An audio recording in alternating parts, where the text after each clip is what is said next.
Sure. if I have time, but if I don't, I'm not gonna worry. Tammy might have pulled something together, but I doubt it, so. It was just a, nice touch for the meeting. Yeah, I think in future years, it's a great idea. Magic Hat, that's the one I've not been to. Okay. They I have not actually physically been in the building. have odd flavor beer, I think. Never really done it for me. Yeah, it's Every never now done and it then, for like me. maybe something dark will be okay from them. I But like the 9. Their space is worth checking out, Evan. Your beers. I was thinking about this at the last meeting. Are you guys just upset because they're big time now? They haven't been relevant for 10 years. At the select board level. But the place is worth It's really their space. and I'm guessing if you plug into that more, it wouldn't be along any sort of geographical boundary. no, and I wonder because you Vermonters don't like people who grow too big. You're like, oh no, not down. Scott? Scott, you ready to go? Okay.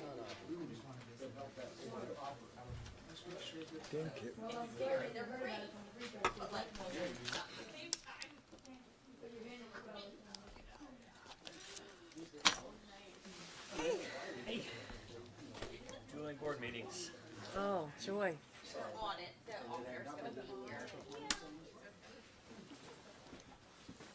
Does this interfere with school board? It does. It has school board tonight because I'm editing it tomorrow morning. Yeah, it doesn't normally, but President's Day. Push this meeting back. It's gonna be a fun one.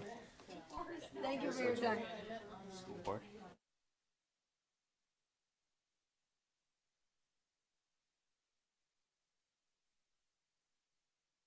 We're still going to your school board meeting? What I time mean, did it they start? told me for a while, only like half an hour ago. Oh, how do you decide which one to go to? Well, normally this doesn't happen, right? It's only because it was a Yeah, holiday. it's pretty rare. those So two honestly, I've PDFs, just been right? taking turns. I don't know whether we'll use them, but. They're ready to go.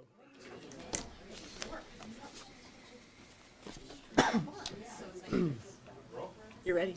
Yeah. Okay. Good evening, everybody. Welcome to the February 18th meeting of the Town of Essex Select Board. Please join me for the Pledge of Allegiance.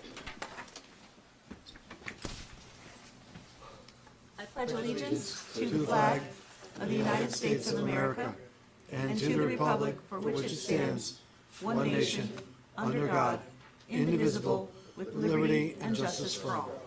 Thank you. Next, we have agenda additions and changes. Is there anything to add to the agenda? We have 2 handouts to go with agenda item 5C. There's a chart of the select board member residents from 1989 to 2019, and there's a roll of select board votes from 2015 to 2019. Anything else? That's it. Nope. Can I get a motion to approve the agenda? I move we approve the agenda changes to include this item for 5C. Is there a second? Second. Any further discussion? All those in favor? Aye. Aye. Opposed? All right.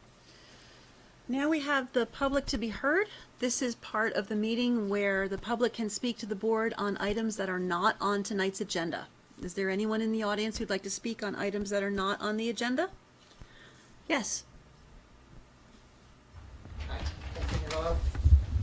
I wanted to speak a little bit today about diversity and divisiveness. So many of you have heard and read that many of the actions that we've been taking seem to be interpreted as being divisive. And I just find it quite ironic that when we try to recognize the huge diversity of our town, honor it, and give it voice, that's when we're considered to be divisive. What's that? Divisive, thank you. Margaret to the rescue. In a progressive town like ours, or progressive community like ours, I would hope that we would embrace diversity and honor it and give it voice. That's it, thank you. Thank you. Anyone else, items that are not on the agenda? Yes. My name is Walter Adams. I live at 60 Indian Brook Road. Because of some recent health issues, I have spent a significant amount of time walking around Indian Brook and down as far as the post office and in that general area. And there were two things that came to my attention the other day after the big snowstorm. The first was, it seemed rather odd that the town plowed the road into Indian Brook and did not plow any of the parking spaces. Because Indian Brook gets 300 people a day on sunny days after a snowstorm. And I saw 4 people stuck in the parking lot or stuck off the edge of the road because they were parking in places where they were not meant to because they couldn't get into the parking spaces because we had 16 inches of snow. The second was that one of my excuses for walking to the post office is that I leave mail so I can walk it to the post office, and could not help but notice that the sidewalk in front of the post office does not get plowed. And I wondered what the reason for that was, given that a post office is one of those places where people show up and in reasonable quantity, and I wondered whether that was because they don't pay taxes as the post office, so therefore you said, well, if you don't pay taxes, we're not going to plow your sidewalk.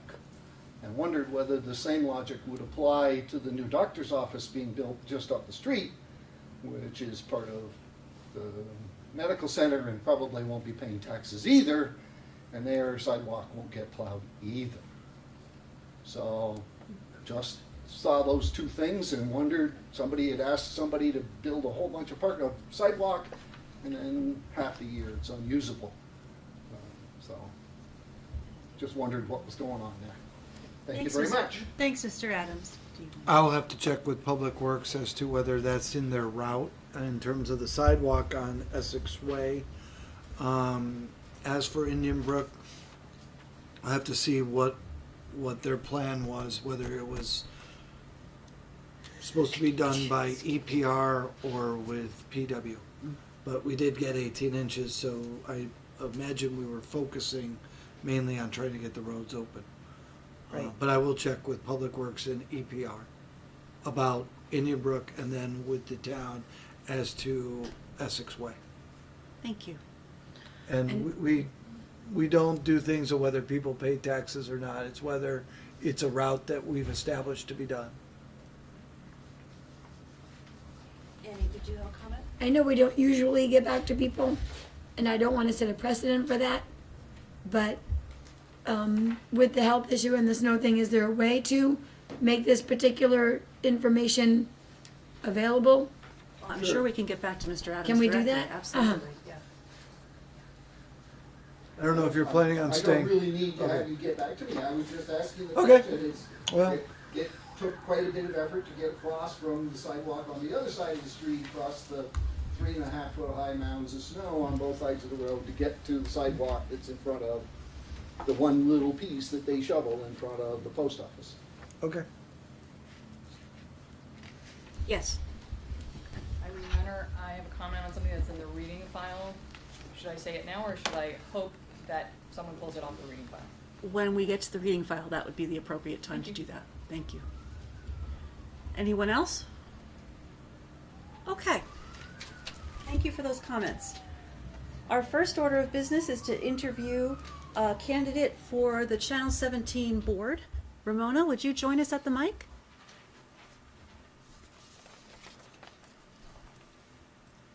First of all, thank you for expressing your interest in filling this position. You're welcome. You'll be taking my place. Oh, you're irreplaceable. The select board and the village trustees agreed at one point in the past to have this position be represented by one person. So, so you might have to go through this process again with the trustees as well. So that's what I'm trying to say. Can you give us some understanding about why this position was of interest to you? I know you've served on other committees here before. Right. Yeah, I've been looking for a way to serve the community, and and as you all know, I've been involved in a few things, and some controversial and some political select board runs. But in my new position at VPR, which I started in 2018 in October, leadership has to observe journalism ethics and responsibilities, which means you can't advocate for anything but free speech and open press, but you can't, get involved in things that always happen at a select board level or at a community level where you're taking a stand, one side or the other. So when I saw this opening come up, and since I'm also in public media, and this is public media, I thought this might be a good fit, and maybe some of my skills could be used there. Yeah. Does anybody have questions for Mona? I don't have questions, just observations. I know that you're very active in our community and that you are very passionate about Essex, and so I appreciate and value the fact that you would like to step up into this role, and thank you for that. Andy? I just wanted to ask, I know you were appointed to I guess it was the advisory board for the Essex Rescue, is that? Yes, Yeah. yeah. That, no, like you that didn't, and I think I gave an exit interview to Max at the time that I thought I would be actually being able to do anything, but really all it was you just came and had sandwiches and listened to them say things, and I really want to be able to do something. And what I understand from Lauren is that they do need some expertise in reviewing their budgets and looking at, some of the important contracts and that, so I think at least I'll be able to utilize something rather than just an information gathering. Right, great, sounds like it'd be you would be useful to them, and it would be a valuable contribution. Yeah, hope so. Thanks. Mona, you attended one of we had a joint meeting with the CCTV board. What were your thoughts after that meeting? I really enjoyed the people. I know there were very few people from the Channel 17, I think you said, but I thought they were very inclusive. Right now we use like a collab meeting style where I work, so it's very structured, and you go around, and I thought this group of people was open and receptive and always making sure that everyone had an opportunity to give a comment or make, some comments. And I think there were some disagreements, but it was very respectful and very comforting. I had a good time. They're a good group. They're a good group, yeah. I don't know if the rest of the board is aware of this, but Channel 17 and the CCTV board are considering merging for efficiencies and for saving money and for planning into the future. So Mona would be stepping into a new situation where they would be looking at contractual obligations and changing the way their relationship with each other. Plus, Comcast is changing the channel, literally. So it's going to go from channel 15 to channel 1087. So those boards are working together to communicate that change. It's going to happen really soon. Right. So the good news is that even though the number's changing, the channel will be in the channel guide on your cable. Right now, when you click on channel 17, it just says public access programming.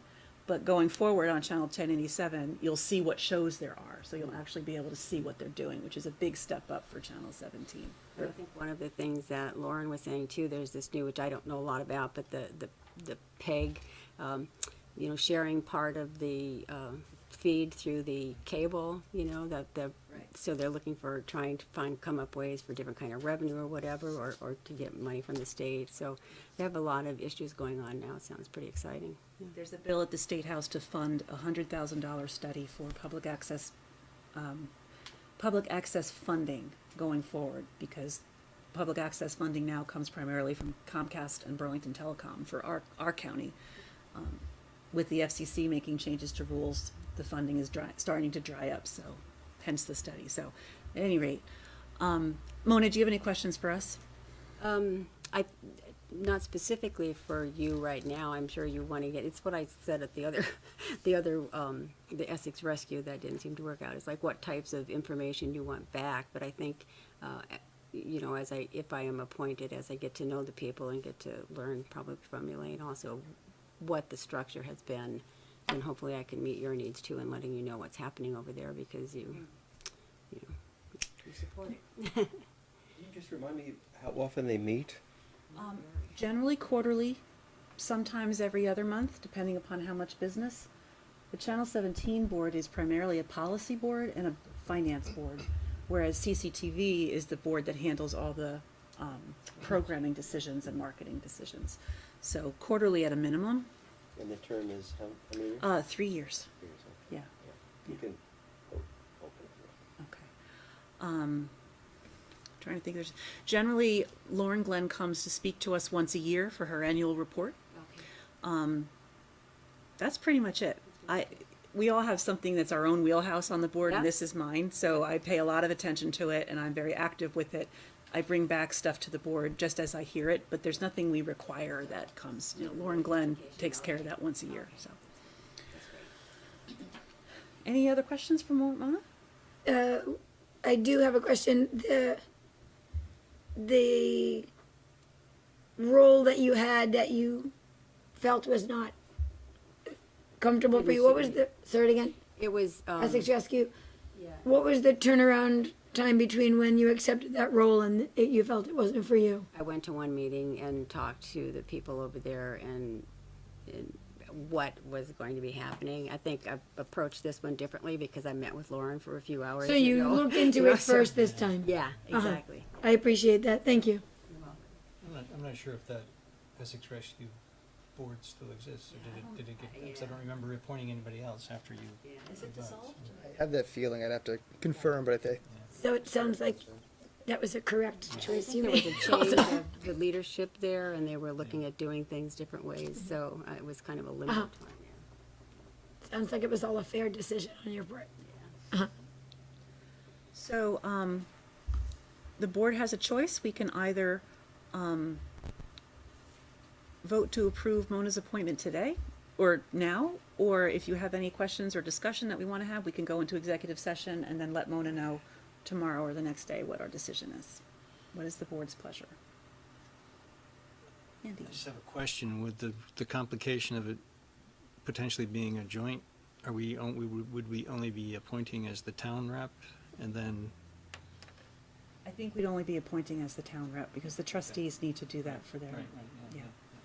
It was convenient to have me be both, and we do the same thing with CWSD and with other committees as well, but we want to give the trustees their due responsibility. And if they decide to have somebody else, then. They can have someone else. They can just have someone else. Yeah, yeah. So, would you like to vote now, or want to? Prepare to vote now. I'm fine with voting no. Okay, I'll take a motion. I move that the select board appoint as regional representative, sorry, let's try again. I move that the select board appoint Ramona Shepherd as regional representative for CCTV town meeting broadcasts. Can I amend that? Yeah, I think that should say for the Channel 17 board. The Channel 17 board Yeah. to represent the town of Essex. Yes. To make that clear also. Okay. Kathy, get that? You good? Kathy, did you get that change? Where is that? I'm sorry. So it's on item 5A under the recommendation. And you added Channel 17 board. Instead of CCTV town meeting broadcasts, representative for Channel 17 board. Okay. Yeah. To For the town of represent the Essex. town of For Essex. the town of Essex. For the town of Essex, Right. right, And Greg or Evan, will you let the trustees know that we've appointed, that we're talking about this and that they'll have to take care of it on their end? Mhm. Okay. All right, so we have a motion. I'll second. Annie is seconding. Any further discussion? All those in favor, please say aye. Aye. Opposed? All right, congratulations. Thank you very much. Have fun, I'm gonna miss you guys. Yeah. Love that board. And it's effective immediately. It's effective immediately, so. I'll probably come to the next one anyway, but it's hard to let go. Okay. I need one more clarification. Sure. Ramona, is the capital M intentional? Yeah. I knew it was. That helped with my decision. You can thank my mother. Okay, next item of business is the presentation of the fiscal year 2019 audit report. Is Bill Kaiser here? Hi, Bill. And Sarah is here. We're great. How are you?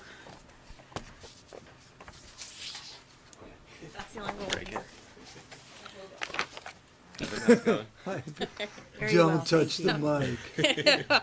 So, hi everybody. So, as Elaine already said, this is Bill Kaiser. Bill Kaiser was the lead auditor on our audit this year for both the town and the village. And he's here tonight to go over the audit report with you and answer any questions you have. Here you Yes, so as Sarah mentioned, I'm a manager at Cattell, Brannigan and Sargent, an accounting firm in St. Albans. We've audited for multiple years now, both the village and the town. We were here in the fall, and I'm happy to report we issued an unmodified opinion on the town of Essex audit, which means there were no issues. The 2019 audit didn't result in a single audit. It's been a few years now since we've had one of those. A single audit is required for any entity, a governmental entity or nonprofit with over $750,000 in federal expenditures that are reimbursed by grants. We are expecting in 2020, because of a pass-through grant to the Champlain Housing Trust, that we will have a single audit. And we've discussed that with Sarah. That's a pretty straightforward process because it's a pass-through, and Champlain Housing Trust has their own audit and for all the testing. So we're confident that'll be fine. Overall, I would like to compliment Sarah and her staff. This was a year of transition, and as accountants, one of the things you fear is that person up top moving on in retirement and somebody else coming in. There were no issues, and we were confident with Sarah after working with her for 3 years and her 10 years of experience in governmental accounting. And luckily enough, which is fairly rare, she was able to pull in somebody also in Courtney who had governmental accounting experience.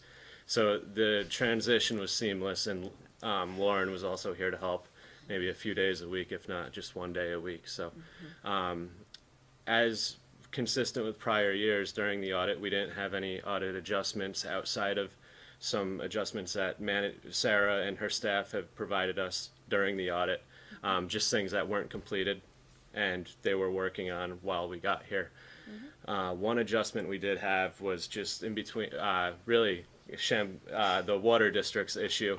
There was a metering issue between the village and the town, so we did have to book a receivable of $28,000 from the village. It had nothing that the town or village could control.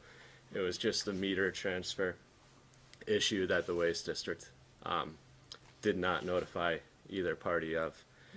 I wanted to start with the financials. After the opinion, you'll see the MD&A. This is something that management puts together at the conclusion of the audit. Because the governmental financials aren't comparative, this gives you a good comparison of where things fell in 2019 compared to prior years. It's also a useful tool of seeing where the town projects itself in the future and future things coming up. Then we get into the government-wide financials. These financials are what you would expect to see in a for-profit business. They're on the accrual basis. It is where all of the town's debt and capital assets for both the general fund as well as the water and sewer fund are reported. You'll see there's a very healthy cash balance. One thing I did want to note is you'll see a liability down below on the balance sheet for $5.5 million. That is funds that is owed back to the village. That's the village cash that the town is holding in its accounts. So technically, that would be due back if things fell apart there. Hopefully that doesn't happen. The other large number is the net investment in capital assets. This is non-spendable funds in your equity. It's basically your capital assets less all the debt associated with those, but while it's equity, it's not spendable. And the other thing there is $750,000 that's restricted for the purposes of the reappraisal in equity. All the other funds are spendable. That is your available equity resources. Then we move into the fund financial statements after the government-wide. This is what you vote on for the budget on an annual basis. Well, it doesn't show your budget, but this is your actual cash activities for the year. In here, the first number is your accounts receivable, one of the first numbers. Government accounting requires us to allow or reserve for any property taxes that aren't collected within the first 60 days of the next fiscal year. That number in 2019 is $265,000, which is a significant improvement for those of you who have been here for a while. Significant improvement in collections of property taxes. Thanks to Yeah, Sarah. Thanks to well, Sarah. Policy. Yeah, and Sarah and Lauren started it also after Doug left, with the tax sale process getting done annually, which wasn't done in the past. It's helped significantly, and the fact that the village receivables are here as well as the town, that number is only $265,000 is very favorable. And in the past, it's down 200,000 from last year, but a lot of that I think was one property associated with. A lot of it was. The town fund balance. There is a fund balance policy. It's 15% of the next year's budgeted expenditures. Right now, is allowed to be unassigned. The unassigned balance is exactly 15% at June 30, 2019. So what that means is that all of the under expenditures of the prior year's budgets are being committed and assigned for purposes that benefit the town, while you have a bank of unassigned funds of the 2.2 million that you see in that column. And the detail of the equity restrictions, what's been committed, assigned, is on page 28 in the footnotes, if you wanted to see a breakout of that. The next set of financial statements is the business funds, what we refer to as the proprietary funds. This is where you'll find the rec department as well as water and sewer. These are meant to be self-sustaining, and both funds were fairly consistent activities with prior years. The water and sewer fund showed a profit, and the rec fund showed a loss. Brian, can you give us a page number for where you are? Yes, sorry. Actually, is it up there, Evan? First. Page 7, 8, and 9 are your 7, 8, and 9. Oh, And again, these are similar to being self-sustaining. The financial statements are going to reflect similar to a for-profit entity. They show a cash flow statement, which a governmental entity does not show for the general fund. Things of that nature. And then this is the first year in a few where there were no changes to the footnotes, no new required reporting for governmental entities. The footnotes are more of a descriptive oversight of a lot of the numbers in the financial statement. They show support for what makes up some of these summarized numbers, like accrued expenditures, things of that nature. The longest footnote in the statements is something a lot of people wouldn't understand. It's related to the VEMR's retirement, with the underfunding, I should say, of the state and the future contributions that within the next year that the town is responsible for, things of that nature. And then after the footnotes, we get into the budget to actual financial statement, which is probably, as trustees, the most useful tool within the financials for you to look at. It shows how the original and final budget figures were, as well as how things fell for the actual numbers, and if you were over or under your budgeted expenditures. And this year the town was over, I believe, over budget, roughly $600,000, I want to say. For revenues? Overall. You mean under budget? Yeah, under budget. Yeah, Yep. you said over budget. Oh, I'm sorry. Yeah. Sorry. No. Under budget. I apologize That's on for page that. 40. On page- You two are Under great together, budget. Sarah. She caught me. But no, which is very favorable, and with the Yes. increase in unrestricted or unassigned or committed and assigned funds, that shows that money is going back to the voters. And that is all I have. And if there's any questions, I'd be happy to answer them for you. Yes. So is this the highest positive that you give for audits like this, or? We have a lot of great clients. However, this is a positive audit, absolutely. And being in the town, there's not a single audit that I touched on before. The town has the benefit of having the village, which has a single audit, so we do a lot of internal control testing, things like that. So we do get into the controls that the town has because a lot of the cash procedures are the same, and we have to do one. We have to do it for both because we're doing it for the town as well. So. So a little extra scrutiny, even though it's. Exactly. Yes. not really. Yep. Board members, you have questions or comments for Bill? There you go, Sarah and Courtney. Yeah, go Sarah. Great team. Can I ask a quick question, just to review, you touched on pensions. Yes. Can you just remind us, I'm not sure this is Bill, probably a Sarah question, where we stand with pensions? Are they fully funded? Do we have any obligations that we're trying to quickly fill up like the state is? I know we don't have a $4.8 billion I'm gonna give it a go. shortfall. You go. Okay, All right. I'll let you know if I would, I might have you jump in on liability stuff. So, the town does not have its own pension plan. We participate in VEMR's, which is the Vermont Municipal Employees Retirement System, which is a statewide pension plan where different municipalities can elect to join in. What do they call it? It's like an agency plan, multi-employer plan. We pay them exactly what they tell us to pay them. Nothing more, nothing less. I'm telling you, within pennies. They have an online reporting system, and you just can't be wrong within like 3 pennies, or it'll reject you. So we don't have any, the words are escaping me now, but we don't have any like contribution. We aren't delinquent in our contributions.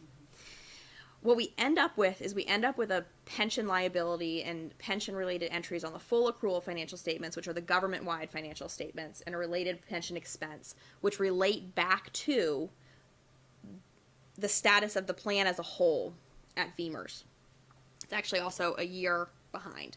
So VEMR's gets audited. They have actuaries who look at all their numbers and their reports, and then they provide a report to the auditors, basically for summarization and inclusion in our financial statements. And that tells us what percentage of their total pension liability belongs to us by nature of how large our population is within the whole plan, what our pension expense was for the year, which is different from our contributions because there are other things in that calculation, like amortizing changes in assumptions, for example. So, did I hit the high points? I'm not knocking any of our other municipal clients, but that was pretty good. Yeah. We have Sarah. Yes, we do. We have Sarah. How about you? With the liability essentially represents the underfunding of the plan.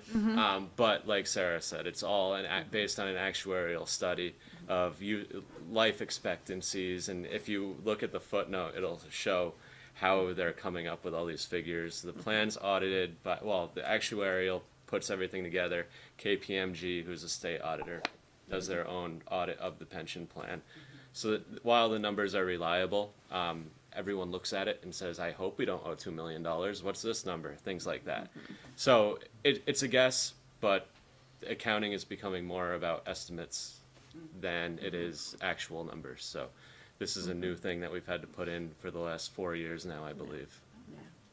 Having worked in other municipalities that have their own pension plan with a small population like that, that is much more nerve-wracking than being a part of such a larger plan governed by a board with certain funding requirements. So, I feel like VEMR's is in really good shape in the world of pensions, and I'm pleased that we don't also have anything else to worry about, to evaluate actuarially in-house or anything like that.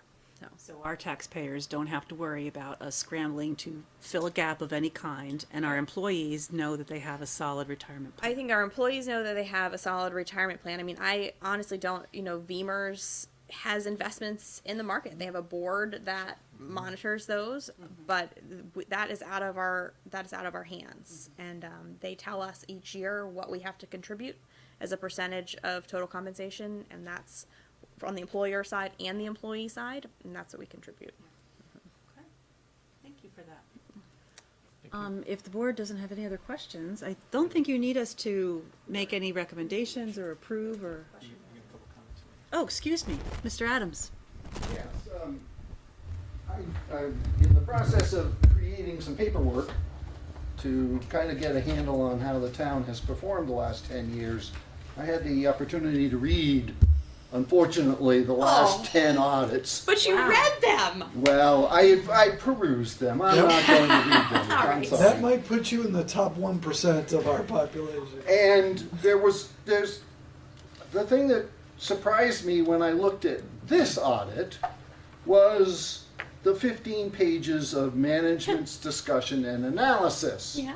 which have never appeared in any of the previous 10 years. They are all there. They may not be Well, 15 they're pages. Not in the ones that are on the internet, they aren't. I will table check that because that's a required But portion of the I would financial have been statement. very surprised to have seen these pages in that audit, because it does answer a few questions. The other thing that surprised me in this process was I stopped at the town a few months ago and asked for a copy of the final 2019 budget, because it was finally final. It was, I don't know, it was after July anyway. And I am surprised to see that the numbers that I was provided, which are on this little chart, do not match the numbers that are in here. And I wondered why that is. I'd be happy to talk to that. So, the numbers on your chart, did you put that chart together? Yes, I did. And did you get printouts from NEMRIC? Do they look kind of like typewriter-ish Yes. printouts? Yes. And you said in July. Yeah. So Well, no, it was September or October. It was Okay. well after when you would have closed the books for So the 2019. first thing that happens in governmental accounting is we have this modified accrual period of time, which is the 60 days after the year end. So we don't even really start closing the books until after the end of August, because any revenue that comes in during those 60 days, we can recognize as revenue during the period because it's available and earned. Anything that doesn't come in within those 60 days has to be deferred to future years. And that would have previously been called deferred revenue. It's now called unavailable tax revenue, which is a deferred inflow of resources on the balance sheet. So there are some modifications, some changes that happen to revenue between closing the books and when the audit is presented. The other thing is the financial statements has two different sets of financial statements. One of them is booked on the full accrual basis of accounting, and the other is on that modified accrual basis of accounting that I was just referring to. Another significant difference between those two is that any long-term liabilities or long-term assets, they don't show up on the fund financial statements. So anytime we have debt payments or we buy assets in the fund financial statements, those flow through the income statement the year that they happen. And anytime that we have that then on the full accrual financial statements, a lot of that happens on the balance sheet. So those are some of those differences. Some of the other things that may not have been done when you received the printout would have been possibly year-end leave accruals, a final reconciliation of debt payments. We did some work on the water and sewer reconciliation with the mismetering between the two entities. I'm trying to think, fixed assets probably weren't booked when you got a printout in the water and sewer funds, although they wouldn't have been booked in the general fund because that's modified accrual. I'm thinking about, But I'm not yeah. as worried about the water and the sewer So, funds right. as I am what I'll call the general town Sure. situation. And the numbers that I received from the town suggested that the town had a surplus of $590,000 in September, which has grown with the audit to be $850,000. Yeah, 734,000. Whatever the number is. Okay. There's all bunches of numbers in this. There thing. are, aren't there? So, and I guess the question in my mind is, I'm surprised that those numbers would have moved that much in that period of time, especially in the positive direction. I would have expected that your revenue would have stopped coming in, and that maybe you would have had some expenses to show up, and that the number, you wouldn't see a larger positive, you would have seen a smaller positive by the time the audit finally showed up. There are one other thing, and so not seeing the printout that you were given when you came in, although I probably printed it for you, there are, for our internal record keeping purposes, we maintain the Community Justice Center in a separate fund We maintain the police department forfeiture accounts in a separate fund, as well as the conservation fund, and then those are all rolled together as a total general fund for our financial statement reporting purposes. So just internally, we have them broken out. So it's very possible that you were just given the general fund printout, which would have excluded those few other things that would have been rolled in. And so those are, most of those are reflected in the bottom section of page 40, which is the budgetary comparison schedule, as a reconciliation of budgetary basis to GAAP basis with grant revenues and other revenues. So some of those are fleshed out there. The one other thing that we did have during the audit is we had a couple of asset purchases that we had insurance proceeds from that we had netted against the expense internally, and then which was fine, but we decided that the better way to report that was to pull them out and gross it up. So that would have changed as well. So I'm not, not looking at the two documents side by side. Those are the things that I can come up with, but these are the final numbers. Interestingly enough, the numbers that I was using are in that number that is before the other financing sources. That's where the numbers were that I was using. Oh, yep. So that's closer to what you had. Yeah. Yes. But that's where that 845 comes from, compared to the 590 that I was given back when I picked up the paperwork. So, and I'm a little surprised that there was that much variation. The other thing that I have some issues with in this, well, first of all, I would say that I'm having done the last 10 years, based on the fund balances that have shown up in every year in the last 10 years, the town has had a nice profit of like $4.2, $4.3 million in the last 10 years. And in those 10 years, they missed their revenues only 2 years out of 10. Revenues have always been higher than projected in 8 of the 10 years. In all 10 years, their expenses have been less than projected. And it seems like the fund balance continues, the net profit to the town continues to increase every year and has almost representatively, except for 1 year, increased every year. And I guess I'm impressed that that's happening, but it says to me that we're not doing a very good job with our budgets, because you shouldn't be with $800,000 left over at the end of the year. Somebody didn't do that. We continue to have a request for an increase in taxes. And I wonder why that is. If you can continue, I mean, we're talking about a $200,000 or $300,000 increase in tax bill, yet you had a profit last year of $800,000. Now, so then there's a little discussion on page 29 of fund balances. And there are a list of things where the fund balances have been assigned, so it doesn't look like you have mountains of cash just laying around. And on note 15, there are things assigned for public safety and economic development and planning and retirement and building maintenance and government advisory attorney, like him, or her, records preservation. It would appear to me that that $1.7 million should have been in our budget. And I'm surprised it is not. And I don't quite understand why it's not. I mean, you got $200,000 for personnel costs. Isn't that in our budget? Why are we doing a fund balance for it? Why are we holding money in a fund balance for that? So there's the first item, and the second item that I had is in the next page. There's a large list of fund balances for things like future vehicle purchases, firefighting equipment, parks and recs projects that you've set aside money to accomplish. Did I vote on those? May I answer? Has somebody created a budget for a project and that we should have voted on? And have we approved you're setting aside money for those? Would you like me to answer your question? So I just want to jump back to the $208,000 for personnel costs. Those were from the FY20 budget, which is already in place to help with some personnel costs that we're thinking are going to be over budget. On your page 30, those assignments for the vehicles and the firefighting equipment, parks and recreation, those are all out of the capital projects fund, and the capital projects fund is funded by the 2 cents on the tax rate, capital tax. And that plan is approved by the select board. The 5-year capital project plan is approved every year by the select board as part of the budget process. And that does designate each of those different pots of money and what the plan is out into the future. So for those, that's where you would find the information on those items. Okay, so then let's go to page 39. 39. I was under the impression that we funded a fire truck, that we voted money to buy a fire truck.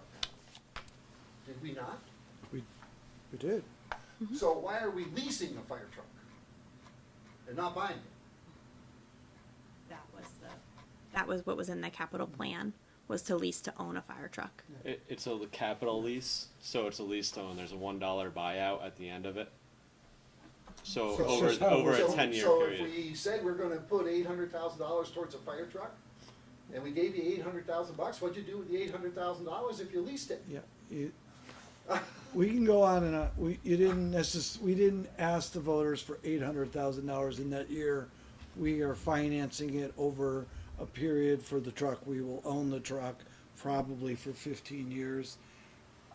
Back to one of your other questions is, I don't know, Sarah may know the top number of her hand, about 60 to 70% of our budget is personnel costs, whether that's their salaries, their benefits, their pensions, etc.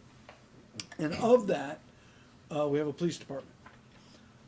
We fund all of our positions, if the camera gets me this, all of our positions for the police department every year.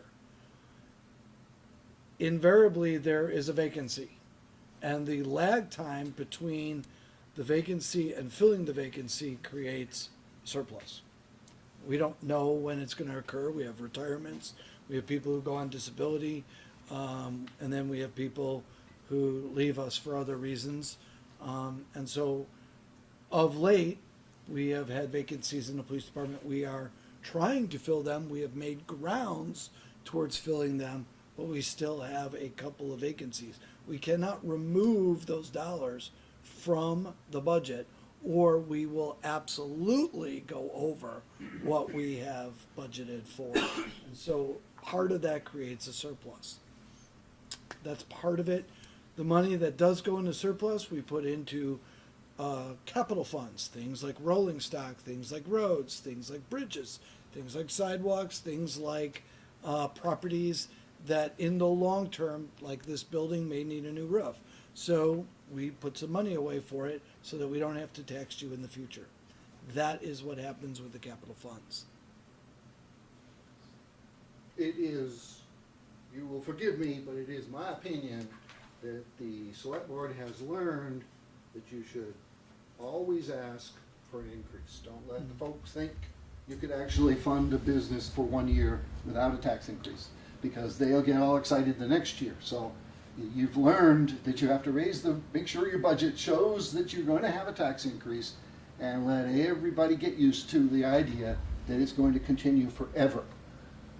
Which it appears to be, and it appears that if a merger goes through, it's going to continue forever and ever at an ever increasing rate, despite the fact that somebody told me my taxes might actually go down if we joined with the village. The average percentage of increase in the town tax rate in the last 10 years has averaged 6.1%.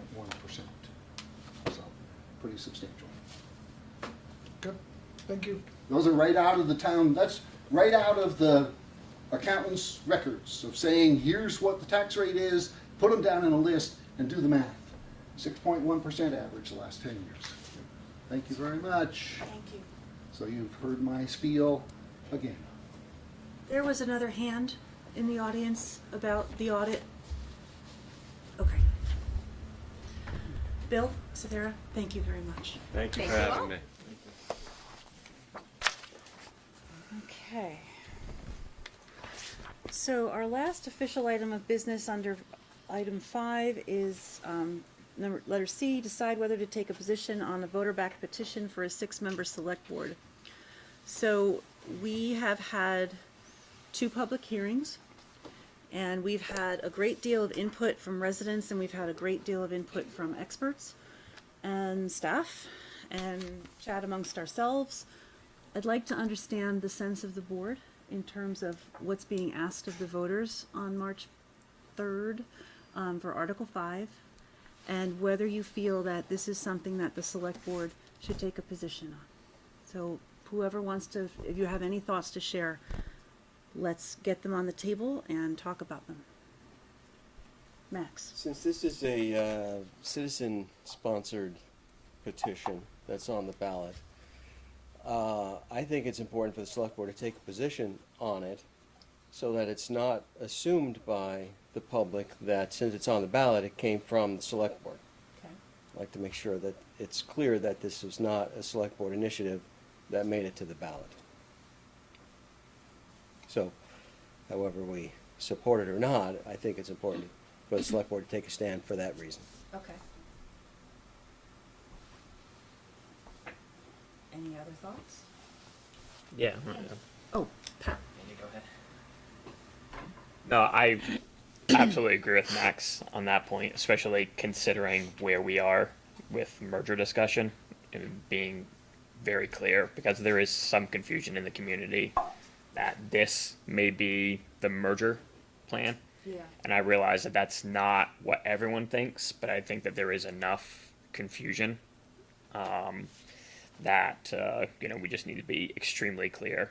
I mean, I think I saw that amongst just some of the people who were coming up to speak to us at our public hearings. Like, there's still even some obvious, there's still some misunderstanding about what the village is versus the town in some of the, what we've talked about. So I basically just seconding Max that I think it's important we differentiate that this is separate from what's going to be presented. Okay. Andy or Annie? Andy? Sure. I think since, I guess I think the opposite, that since it is a petition that's coming from the voters, that we should remain neutral on it. I think we can certainly share information, but I don't think we should be taking sides on it. Similar to even the merger vote, we shouldn't be selling it one way or the other. I think it, we'd be remiss if we didn't share information that we have, but I'm not in favor of taking a position. I would like to set aside my thoughts on taking a position and first share my thoughts about how I feel about the petition itself. the petition itself. Is that okay? Absolutely. I feel that the petition itself can remove something that might be desired by those who seek to put the position in place. And the thing that it removes is if there's not an at-large, currently, right now, all 5 of these seats could be held by residents who do not live inside the town, inside the village.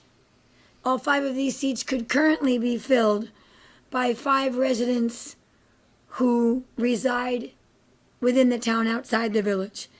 And I think that that point is maybe getting lost because currently the makeup of the board is what it is, but in many years past, the entirety of the board has been only non-village residents. And I just feel like maybe that look is being lost because people are frustrated with a current moment.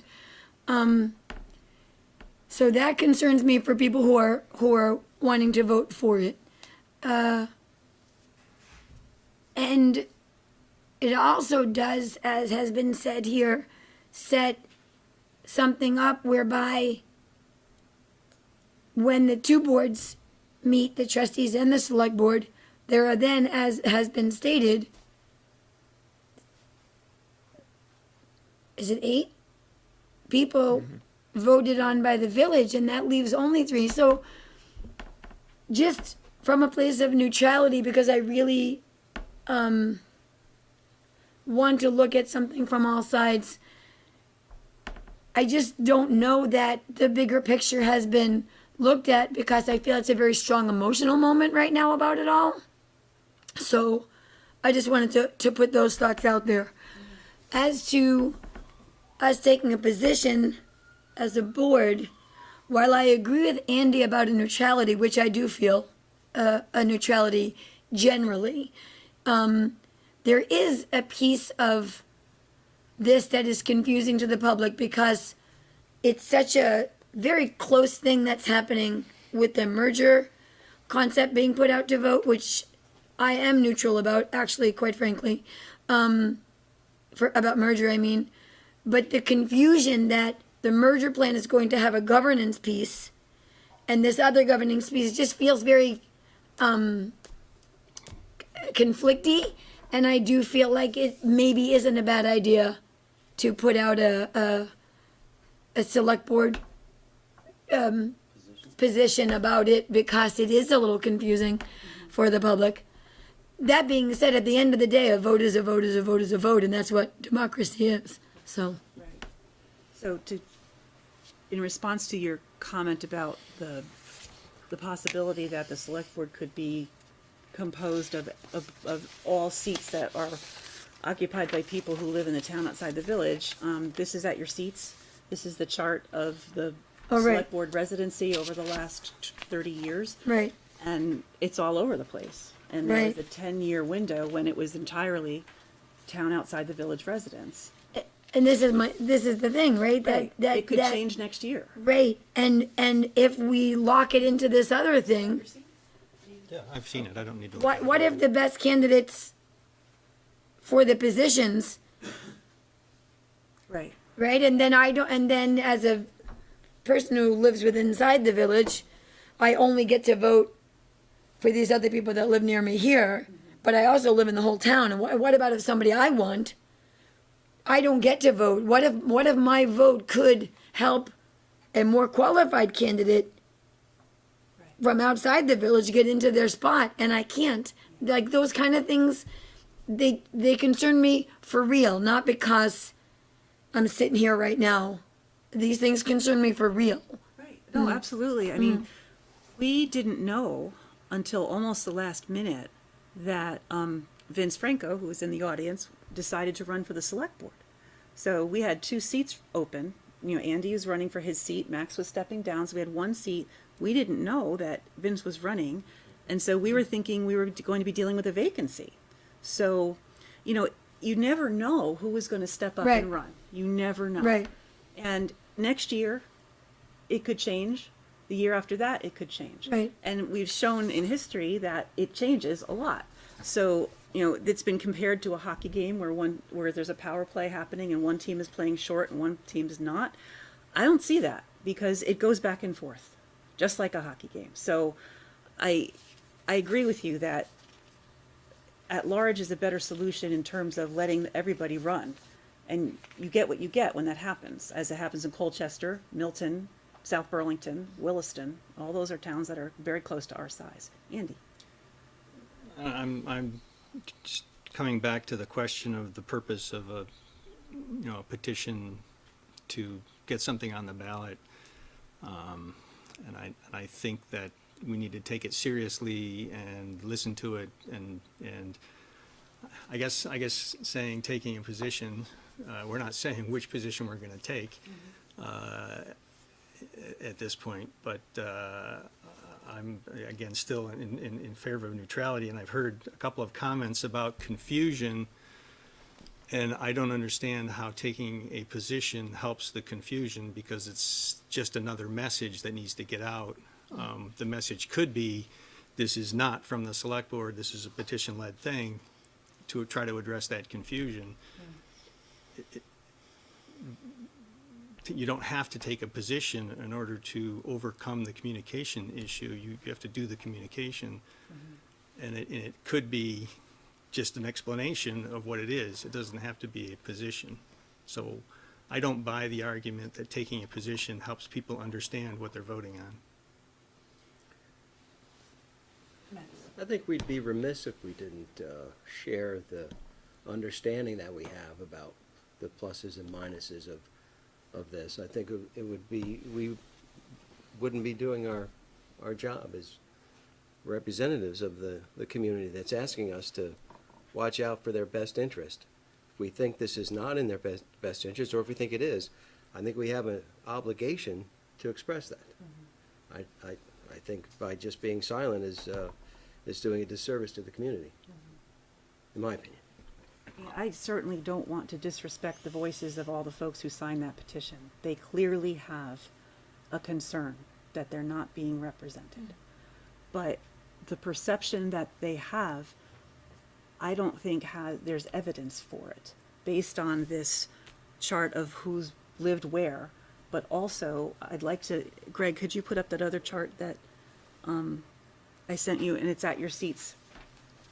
So we've been told, I've seen this I heard this at the hearing, I've seen it in print.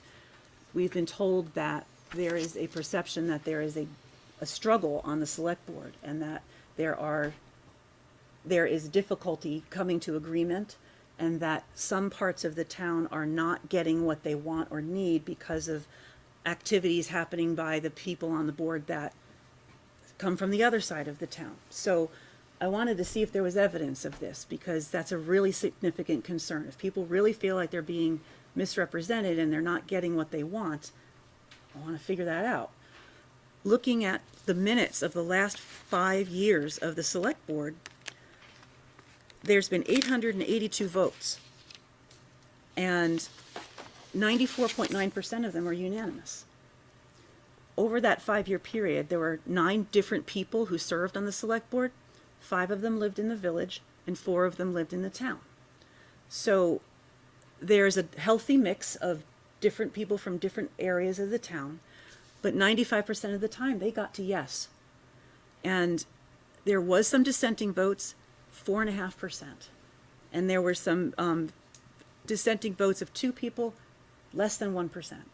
So I'm really concerned that the people who signed this petition, they feel unrepresented or not represented enough, but what they're not seeing is that this board is in complete agreement most of the time, and it's to the benefit of the entire town. And for folks who feel that they're not being represented, one of the ways to remedy that is to run for office. And I'm not saying that everyone who feels unrepresented should be like taking all the time out of their lives to run for office, but there is a solution already existing in our charter to take care of this perception. And the evidence has shown that our board comes to agreement almost 100% of the time.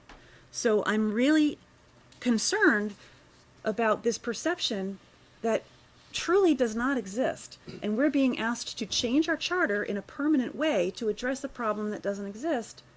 And we're being asked to change the charter when there already is a solution. That's a huge concern of mine. So I wanted to share that information because I felt like I really wanted to understand why people felt they weren't being represented. And so I went to the record to see if that really is the case. And in this situation, I don't think it is. Annie.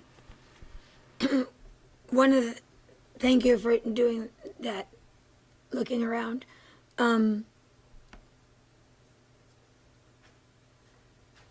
One of the things, 2 things that I noticed is, one, there wasn't like a ton of people running for 1,000 signatures, we only have 2 people running for the 2 seats. So that was a surprise to me. I'm a little confused, I guess. And then also there were a lot of people at the meetings about the petition for the change who said, oh, by the way, actually now I've changed my mind. I wish there was, and they came up with different scenarios. Yeah. And so, I need to speak to this. The thing I do like about the petition a lot is the discussion. I think that all of this talk about merger and about governance, about all this stuff, is a glorious bursting open of people's front doors of discussion.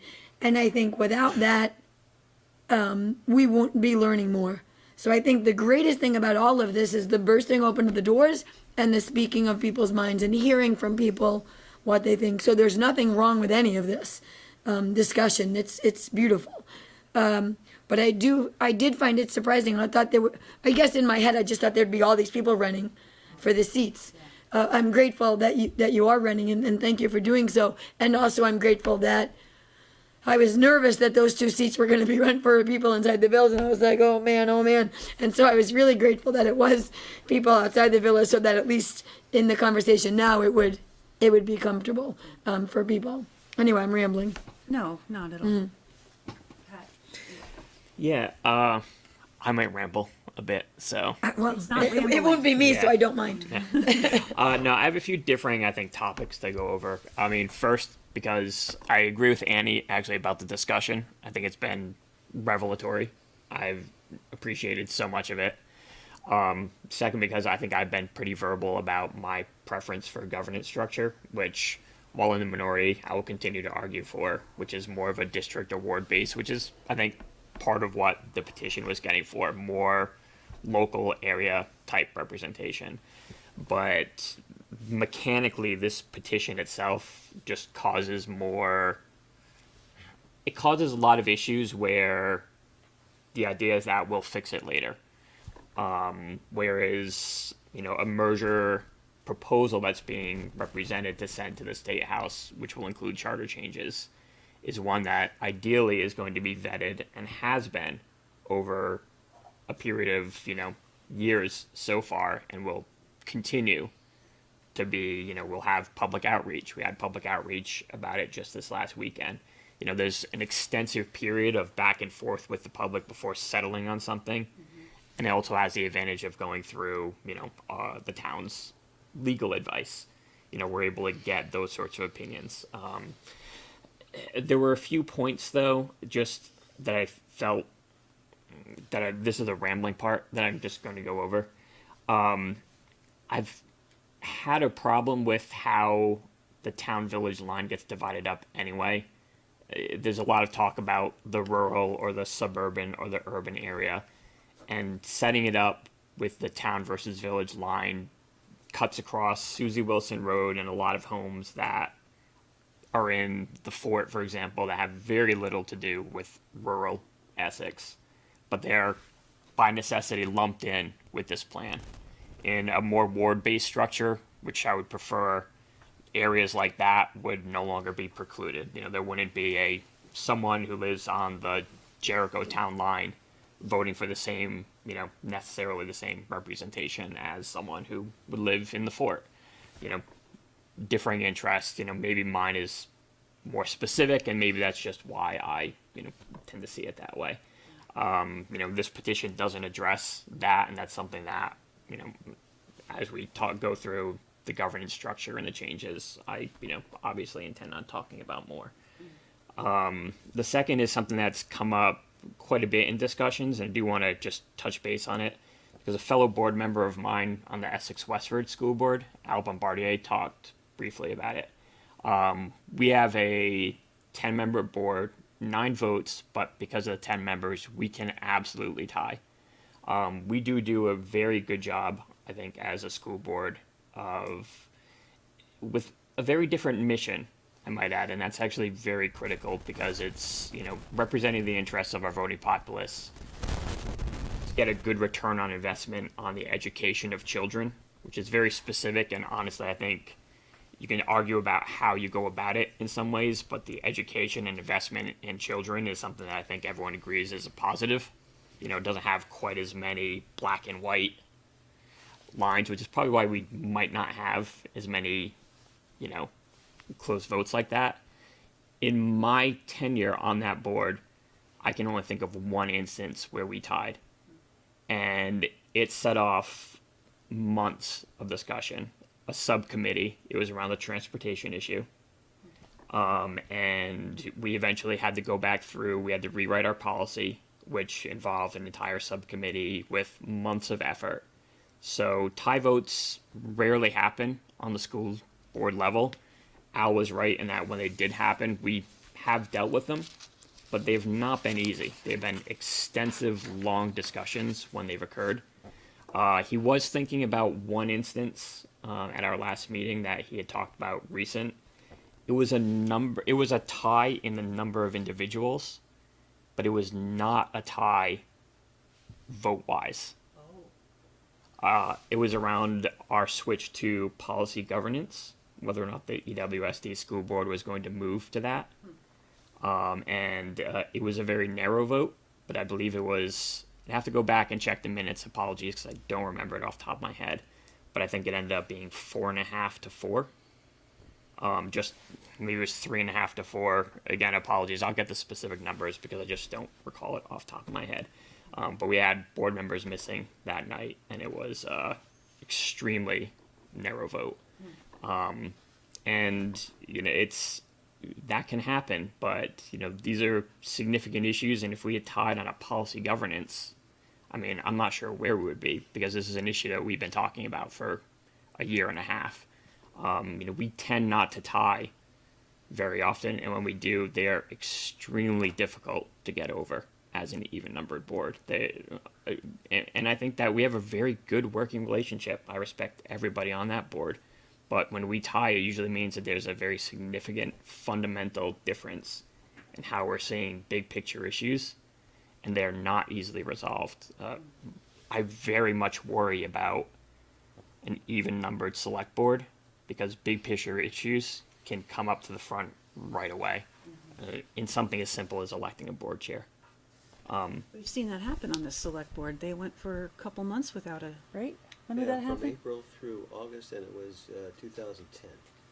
And you went for multiple months without a full Yeah, from chair. April through Be- August. Because they couldn't agree on who to elect to be chair. Right. I Because mean- one person abstained, and it was a 2 for and 2 against. Yeah, I mean, I know it can be done, and I respect the effort of thinking of something new and outside the box, but I also want to be clear that, because someone on the school board did speak up about it, just the instances where that has happened, they've been difficult discussions to get through, and they've been not subjects of, we'll talk this out and figure it out next meeting. They've typically been large scale, like we need to, address this. Every board is different. We may not necessarily, a select board certainly doesn't necessarily have to do that in the future, but I would rather or prefer to see a select board that I'm serving on have that tie vote to be able to split, rather than necessarily putting us in a situation where we would be stuck at a tie and then potentially paralyzed. It's a preference, and it's just where I would settle on the issue. On the representation question, I'm not sure that the way we voted gets at that question. I don't know, could you be more? So the concern is representation, not how the folks who are representing people voted on different specific issues. I don't think they're concerned whether or not I voted for or against a specific budget. Okay. I think it's more along the lines of, I live in 8-3, which means I have 1 rep. The rest of you have 2 reps at the state legislature. My rep lives in Westford. So I think that's the issue, and I feel underrepresented in the state legislature because I have 1 legislator doesn't even live in my town. That's the feeling that people are concerned about, that they want to have somebody that lives in the same area or near them, or that has that representation. And it's not a matter of how I voted. Mm-hmm. It's a matter of who elects me and who I'm representing. And I'm not pointing to myself. I'm not pointing to anybody. I'm just saying that generically, that me, Right. generically. And that feels uncomfortable when. And I think that's what people are asking for when they're asking for representation.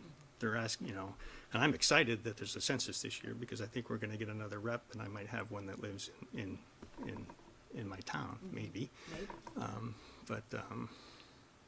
So, do you think thinking about what I said earlier about we didn't know whether we were going to have a vacancy or not with the second select board seat, thinking about the fact that if this petition passes, then we have a 3-3 board. if it's difficult to find one person to run for that one open seat, how comfortable do you feel that we'll have 3 people from the town outside the village running, or 3 people from the village? Because in the past, we've had 5 from the town outside the village before. I mean, Yeah, but they don't vote, they don't run all at once. no, they don't. That's very true. It'll be 1 seat a year That's very true. for each district. So, I still, okay. No, All you need that's, is 1 volunteer, right? that's right. Sometimes that volunteer is really hard to find. And it shifts back and forth. Right now, there's 3 village residents because over time, the village residents stood up. It's gonna switch back. It's just a matter of time. Annie? I just want to reiterate for those who don't understand, who might be watching this, is that we all live in the town. I know I'm Right. saying it to a ridiculous level, but we all live within the town. That's right. So the village is inside of the town of Essex. I know we all know this. I'm just concerned that people who don't understand that the village is inside the town, I'm saying it here. Yeah. Excuse me. No, that's great. Thank you for reminding us of that. That's important. So one other thing I wanted to talk about and ask your opinions, because we have not had a chance to discuss this amongst ourselves, so I'm really grateful that we're taking the time to do this now. One of the perceptions I've heard about this proposal is that if we have a 3-3 board, currently everyone is represented by 5 people. But if we divide the town into 2 districts with 3 people from each district, and you only get to vote on those 3 people, suddenly everyone has lost 2 representatives. How do you feel about this reduction in representation? It's one of the issues I have with the plan. It's one of several. Okay. Pat? That part doesn't concern me necessarily, because I think that in exchange for that, you would be getting people who would, the idea is that you would be getting people who would be representing interests more unique to the area that you live in. Though, like I mentioned previously, dividing town outside the village versus village right now doesn't necessarily clear that up for me, at least. Susie Wilson versus Jericho Line, as an example. But yeah, I'm not as concerned about that part myself. That is a concern. To me, if Irene doesn't mind me using her as an example, I voted for Irene when I lived in the village. This removes my ability to vote for Irene or, Christy Monty, who should run for select board, or just kidding. But you know what I mean? Like people who live in the town. That's my friend who lives in the town outside the village. I relish the concept that I can vote for all the people that live in my town, because I live in my town too. And so I do have concern that as a person, personally, I will now not be able to vote for anything outside of this box I've been put into. And I would not be satisfied as a town resident to only have those parameters stuck on me. That would really frustrate me greatly, personally, as a personal. Saying the same thing more than once. Sorry, friends. Yeah, I've previously said that I'm concerned with the reduction in representation. Yeah. And to be clear, my comments before about representation were to try to explain what I've heard people's understanding about Sure. representation is. Sure. I still favor at-large representation and 5 reps, partly because of but that's just and I don't think the select board should take a position. That's my position, and I think I can share my own position all I want in either direction. But my preference is to stay at large because of the loss in representation. I think you get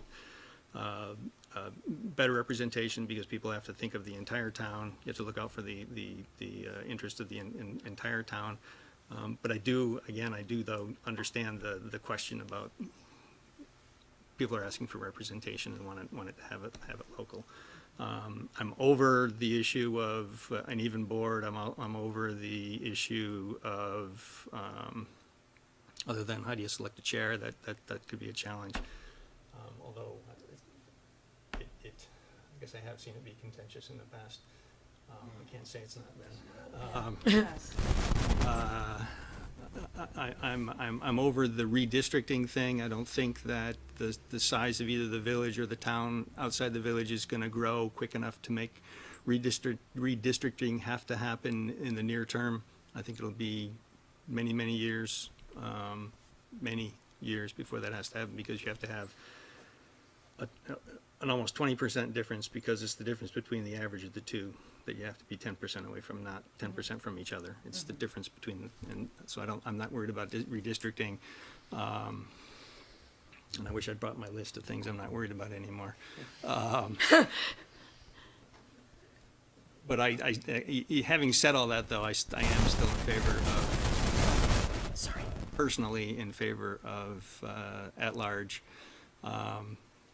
But if the vote goes in favor of this, then I will certainly support it.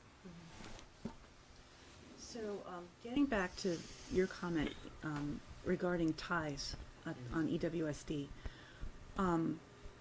one of the concerns I have is if there is a tie, say it's during the budget process, and we are on a clock, and we have to get the budget done, and we have to arrive at a final number, and we have to do the hearings, and then we have to get it on the ballot, and there's all those rules about the timing. Are you concerned if there is a disagreement on the budget and it's not resolved in a timely way, that may be forcing us to violate that timeline and violate those statutes around when you're supposed to get information? That's ties happen. We haven't had one on this board. My worry is that it would happen during a really important time that's controlled by statute, and then we would be violating things, and we would be throwing off the process of getting the votes ready for town meetings. So what are your thoughts on that? I think it is a concern, and having an even number makes that concern possibility, as opposed to an odd number, where you wouldn't have that. Unless somebody abstains, and then that's another story. Right. Andy, you look like you have something ready to. I was just gonna say, somebody's gonna have to compromise. Either somebody's gonna have to say, okay, I give, or somebody else is gonna have to say, okay, I give, right? So, and there's no guarantee that these 3 and 3 will be on either side of the border either. That's right. I know that it's not necessary, it's not, and that, you gotta get into conversations of, okay, well, I'll give you more money for this pool if you give me more, we're gonna have to have those kind of negotiations. I mean, I envision that before any vote would happen, that the chair would go around and ask everybody how they're gonna vote, and if it looks like it's gonna be a tie, you have more discussion rather than having a vote. Because if you don't have a vote, you can't vote on it till the next meeting. Or if you do have a vote, you can't vote on it until the next meeting to try to get a different result. But, I don't know, somebody's gonna have to compromise, I think, or staff's gonna have to start earlier on the budget. Well, the possibility of that compromising, it depends on who's on the board. It does. I mean, this board has gone for months without a chair once because of the personalities on the board. So that's a real factor. Annie? I'm just trying to think of how, I feel like it was in the Essex Reporter, but way back, like in the late 90s or mid 90s. Wasn't there a question of the week and somebody's picture in a box and the thing next to it? That's a long time ago. I Okay. have no idea. Anyway. I was in high school. Yeah, I don't need that to hear that. I don't need to know how young you are. All right, so anyway. That's funny. I'm thinking maybe as a thought, is it possible that we utilize that space in the Essex Reporter to give an overall view of what we as a board think about this idea of the petition, and then individual thoughts can we share that publicly? Can I say publicly? You know what I mean? Do you know what I'm saying or no? I can't tell if it's really stupid, so I'm shy to actually go all the way with what I'm saying. Stupid is not.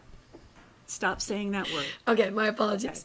Explain a little more clearly what you're asking. I'm wondering if it can help us convey our feelings publicly.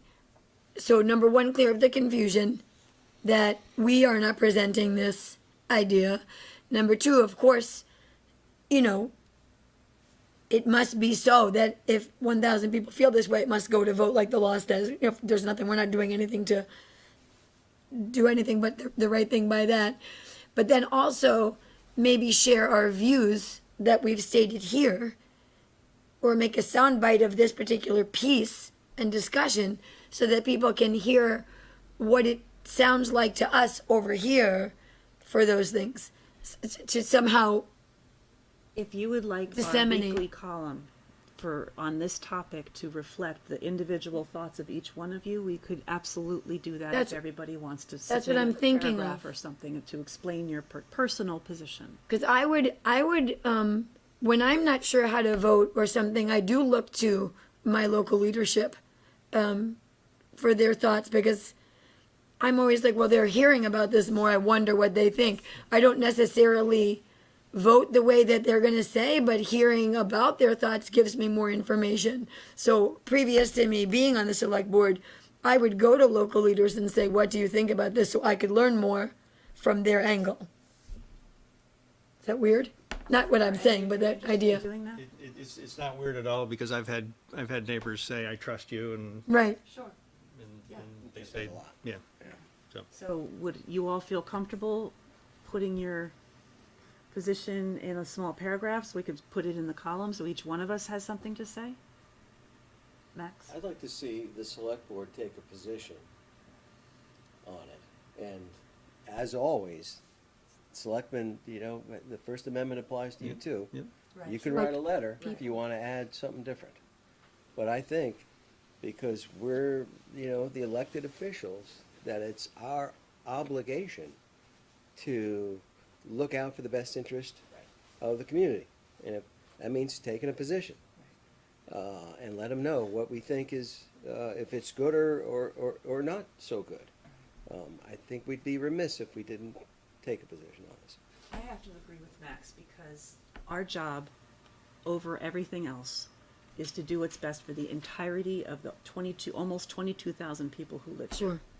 And in hearing the different concerns and in the research that we've done and understanding how complicated it's a simple proposition, but it's going to be complicated to implement. I don't think it's in the best interests of the town of Essex for this to pass. If it passes, it passes. I'm almost done. If it passes, it passes, and every voter has the right to make the choice of what they want to say. When we are presented with decisions about whether to do anything, that it's our responsibility to do the research, think about the impact, and then rule accordingly. I don't feel this is in the interest of our communities, in our community's best interests, myself. I would be interested I think the board should take a position. I would vote to say that I don't support it. I don't know how all of you would vote, but I'm willing to put that to the test and have a vote. Annie, you had your hand up, and then Andy, you had your hand up. I would prefer Andy go first, because I believe that my minor comment might distract from the flow of thoughts happening right now. I was just going to ask whether this is a one-step or a two-step process. Are we going to vote whether to take a position and then vote what that That's position is? also my question. Or are we only taking one vote, that being a position? Because the agenda item is decide whether to take a position. It doesn't say. I think two steps is a better approach, To be yes, clear. a more literal approach. That was the only question I had. I agree with the 2 steps, but also, Max, not to detract from the value of what you were saying, but I believe Andy had spoken about a language change with the word selectmen. Oh, go ahead, sorry, go ahead. No, am I right? Yes, but I have something to add to that. Sure. So, And I don't mean to distract from what you were saying. You've been saying selectmen for years. I just, as it was coming toward me, I was like, wait a minute. So Andy had requested ages ago for us to update the charter to say select board members as opposed to select men. And that was going to be part of a proposed charter change for the merger plan. However, this last week, the legislature decided to do it for us. Andy came back and said as much at the subcommittee meeting. Yeah, so the select board is doing this to every charter for every town in Vermont. Or excuse me, the legislature is doing this for every charter for every town in Vermont that has a select board to change all that language. So we don't have to do it. But what's our language to be used from now on? Select board members. Select board members. Right, right. So, And yeah. again, I don't mean to distract from what you're saying. I value what you said. It was just that it was coming to me, and I was like, "Hey, I'll try to use it right. I appreciate that, but no, I don't mean to be offensive or ridiculous." I'm sorry, I didn't hear him say that, so that's why I jumped in with Uh-huh. that. But now, you know that the legislature's taking care Sure. of that for us, so we don't even have to worry about it Great. anymore. At any I rate, just assume that the way the petition is written, it still includes the word selectmen, and selectmen, and I assume that if it goes to the legislature and they pass it, that they will correct that language before they approve it, so. I'm assuming that too, yeah, yeah. And, I never got, or at least, and I'm not really sure if there is clarity about it. We don't know if the petition passes the vote, in which order, or necessarily if the legislature picks it up this session or decides to wait until they get a potential merger charter change, and then at which point does the legislature decide? Did we ever work out the order in which they would try to address that, or is that still that's not up to us. up in the air? So It's if just it them? passes, Okay. it goes to the House Government Operations Committee. They decide, and as well as all the other charter changes of all the other towns who are voting on charter changes, they're all going down there after March 3rd. It's up to them what order they pick them up in, whether they pick them up at all. So, that's not, it's out of our hands after March 3rd. Right. So, yeah. Well, I And, mean, and they that's- do know that we have a draft merger plan coming too. So it's not like they're working in a vacuum. They're aware that we're working on a merger plan, so. Right. Yeah, I guess it's very concerning potentially because without knowing for sure where they would end up with that they would get a merger plan, get this plan, and then decide which one do we pass first. Like the legislature would basically have the future of Essex in their hands. Well, the merger exclusively. plan won't be voted on until November. Right. I mean, So- that's why I said sorry if I didn't say it. Potentially, you know, if they end up not looking at either of them until next year. We have to wait. Yeah. Andy? I would like to state publicly for the record that there's nothing about this petition or the possibility of this existing as a governance model that bothers me personally or affects me personally, and that any thoughts I'm sharing are solely based on my desire for the greater good of Essex, the entirety of the town of Essex. And so there's nothing personal for me about it, and I just want to make that statement. I appreciate that, and I would hope that that's the stance that all of us are Sure. taking, that this is not a personal thing at all. This is what's best for Essex. Right. By the way, I know you probably know, but there have been several arms going up from the audience, and I don't know when we do that, and I don't mean to be rude to you. We are, I just see you looking this way, and I was just mentioning it. I appreciate that because I often have trouble seeing out there, but we're still having a conversation, and when we're ready, I will turn to the audience. Are there any other questions, concerns, thoughts about this Article 5 that you want to share? We were talking about ties, but it didn't quite get to me. Oh. Sorry No, it's about fine. No, it's okay. I mean, it's not major, but I do think that it's important because it's been discussed about, you know, we've experienced it certainly before where someone has to recuse themselves or someone's absent, so we end up having an even number. Right. That is an abnormal situation. You know, Right. I don't ideally want to be placed in that position on a regular basis. So while there are certainly ways to work around it with discussion points, I don't think that it's a good idea to set a precedent for going into a tie in every potential vote. Just another, you know, another thought of mine to go out there, setting yourself up to tie before you even start a vote, or at least presenting the potential, you know, without knowing if anyone is going to recuse themselves or if anyone is going to be at a meeting or not is, I mean, it's just, I don't think it's a smart way to, you know, go into every single board meeting. Well, we've definitely had situations where board members have recused themselves, and I do recall on maybe one or two occasions we've tabled the topic until a point where, well, no, for an absence, we've tabled it to wait for that person to come back. But there have been recusals, but in those cases, I'm pretty sure we voted unanimously. So the recusals are important because of conflict of interest policy. But like you said, we can't go into them anticipating that we might be tied. So, We had a list that you shared February 3rd, I think, at the first yes.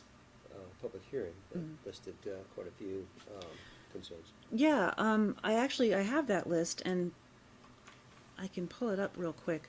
I will say that a couple of the issues that I raised, whoops, hold on. A couple of the issues I raised, I've gotten satisfactory answers to. So, for example, there was concern amongst several of us that the having two districts, one that is like the area of the town outside the village is not a municipality. It's not like an official district. We haven't done the apportionment work to create an official district. There was question as to whether you could actually have representatives from an informal district. And our attorney, Dan Richardson, in the course of answering other questions, did say it's workable. He didn't say it's like guaranteed you can do it. He didn't say it was illegal either. So if he seems to think it's workable in some way, then that alleviates that concern for me. There was the other, one of the concerns on that list was that it wasn't clear whether village residents would vote for the village representatives and town outside the village residents would vote for those representatives. But the folks who have brought the petition stood up publicly and said very clearly that the intention was that they would vote for each would vote for their own set of representatives. So that was made very clear, so that's fine. One other question that was on this list of concerns was how would the transition go from this board to a 3-3 board? And while there is transition planning in the charter, it looks like we could add to that and amend that charter to just add the extra member over time. So that solution was brought up and that seems workable, so that's fine. The rest of them though, I still struggle with a lot of them. So did any of you you had some, Andy, some of your concerns are gone now because of some information that you've gotten. So if you can remember those.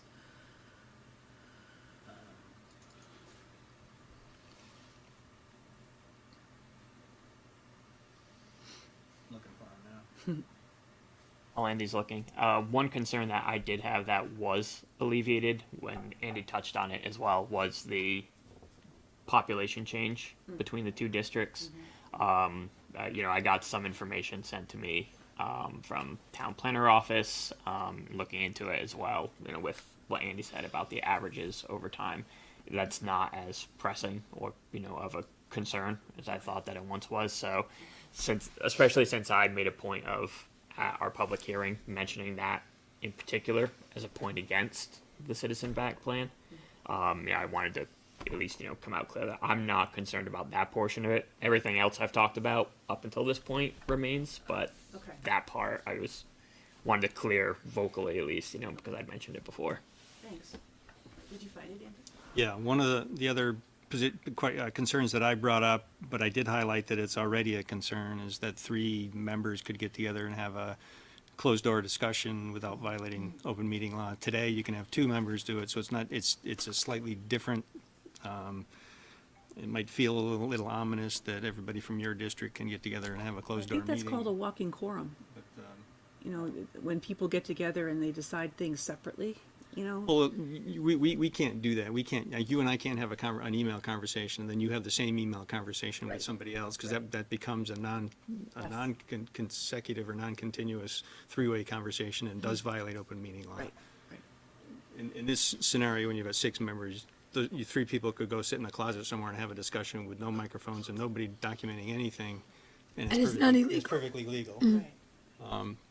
But today, we can have that. I mean, you and I could go out for coffee and have a discussion about town business. 2 of us, right. Just 2 of us, as long as we don't talk to everybody else about it. So it's only feels ominous because there's 3 of them and it's half the board, whereas now it's 2 of us, it's only 40% of the board. So I don't know whether that's a real concern or not. It just feels a little awkward. That was one of my other concerns that I brought up. What else did I have here?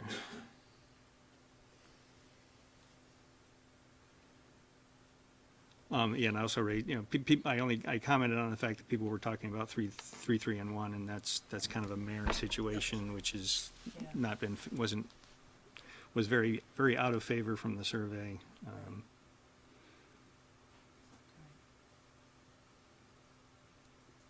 That's it, I think. Annie, you had your hand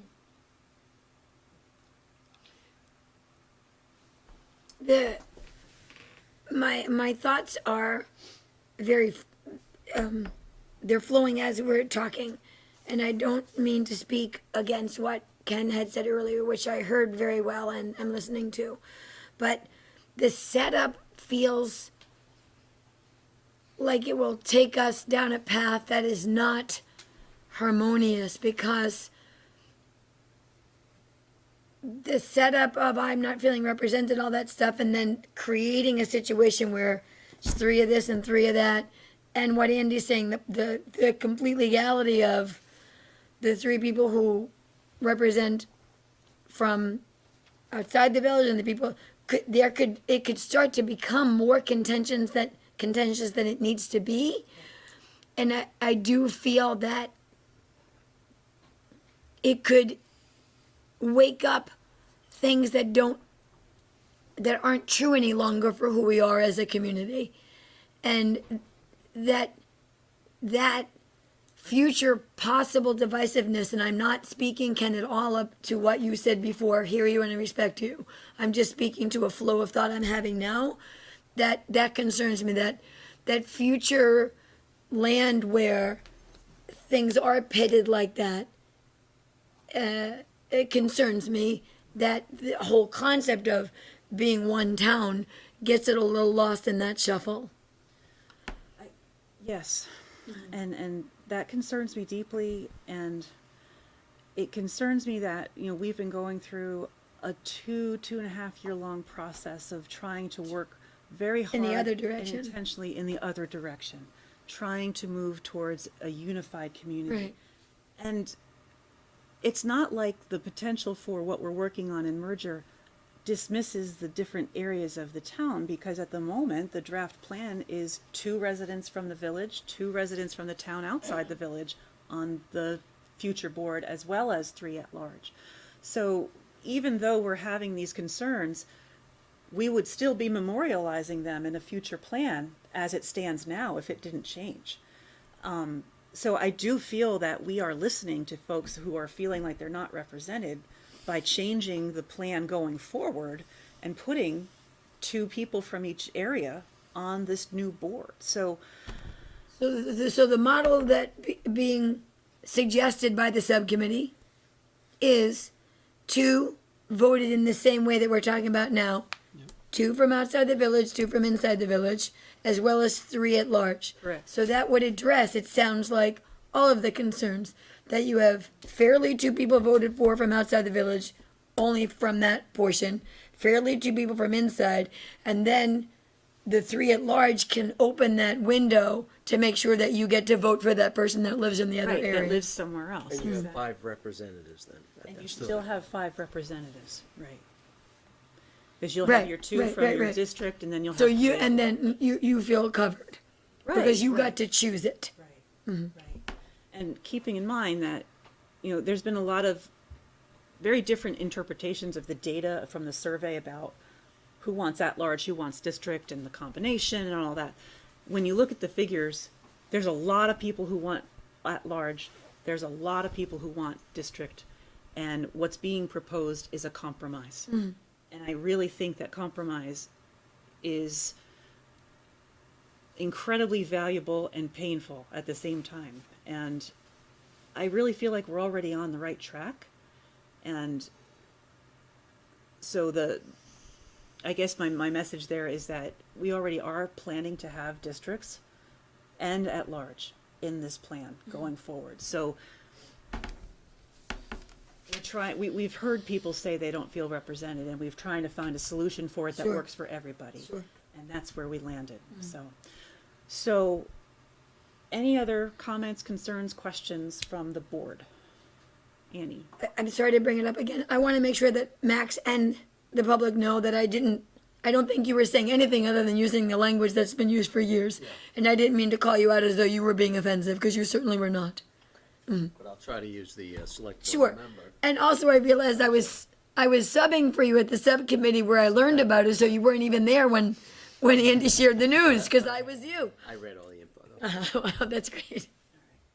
So what I'd like to do, I know there's hands up in the audience, let's go talk to the audience and then bring it back to the board.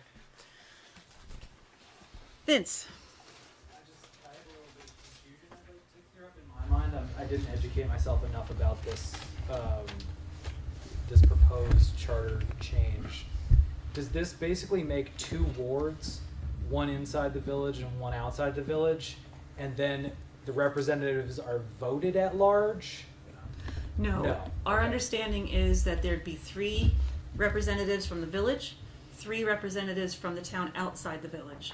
And then the people who vote for them would be in those districts. So village residents would only vote for the village person, Okay. people, and town outside the village would only vote for the town outside the village people. But, so, sorry to interrupt you, Yes. although I don't know what Andy was doing. What was this? IMCA. Annie. I want to make sure that, I think maybe, so Vince, the petition is about this board. Yes. That instead of the 5 people that you see here, it would be 6 here on this one board. Yeah. I guess my concern was, are like the representatives from each ward voted at large by the town? No. Or just by their individual wards? Just by their That wards. was my only question. Just by their wards. Okay, thank you. Okay. My gosh, you guys covered so much ground. We're trying to do our due diligence and represent all of the residents Let as me try best to we address a can. few of the points that you guys made. There was a third person who ran, Annie. You were saying nobody's been running for select board. There was a third person who put in a petition, and then This time. and then they pulled it. Yes. Right, so I mean, So there are people stepping up. My point is that you said there weren't. I'm saying that there was actually a third, and they pulled out. so there's not a third. They pulled out. Right, so there's not a third, Ken. But there was. For My how? point The is, intention is somebody great, did step but- up. Are they on the ballot? Still didn't happen. There's They're not on the there's ballot. people stepping up. That's my point. If not. They're not running for office, Ken. They were going to. Right, Yeah, but they didn't. changed their mind. Yes, they changed their minds, that's right. A lot of time being spent, we haven't even voted on this yet. It has to go to the legislature, who knows what the legislature will do. Right. A lot of time being spent on this. About the representation historically. So that chart that shows the representation, how can you look at that and not say there's not a problem with representation? The village has been hugely underrepresented all that time. Now granted, there was a population difference, whereas the town outside the village for most of those years where it was solely town dominated, the town had a slightly higher population. Could be a reason, but it wasn't that much higher. But I just want to say that I'm not looking at this strictly from a TOV underrepresentation problem. I'm looking at it from also a village underrepresentation problem, especially if there's merger and there are tax shifts that the village would like to see stick. I would think that they want to have an even say on that board. I'm still speaking. The fix it later business. I would just point out that there's a lot of fix it later in the current merger plan, as well as the same districts. The tie business, yes, that's potentially a problem. I can see that it might be more frequent, no question. Budget-wise, you would do the same thing you would do at town meeting. You'd be level budgeting if you couldn't pass it. That's what would happen at town meeting if you couldn't pass it. That's what would happen if a tie vote situation happened. Not a pleasant situation. I would assume that that would not happen. And if it did happen, there'd be a reason for it. Finally, the reason why this has happened is largely because if you look at the seat of it, when the TOV wanted to have a seat at the merger board, to have a say, didn't get one. They felt left out. The folks that would have to burden that tax shift don't get an independent, specific say on the merger governance subcommittee or other conversations that are happening. That's the seed of it. The mechanism that's being used is a statutory mechanism provided by the state to bypass the select board. It happens when a select board doesn't satisfy its constituency. So for the select board to take a position other than that this is not a select board initiated charter change, certainly that makes perfectly good sense.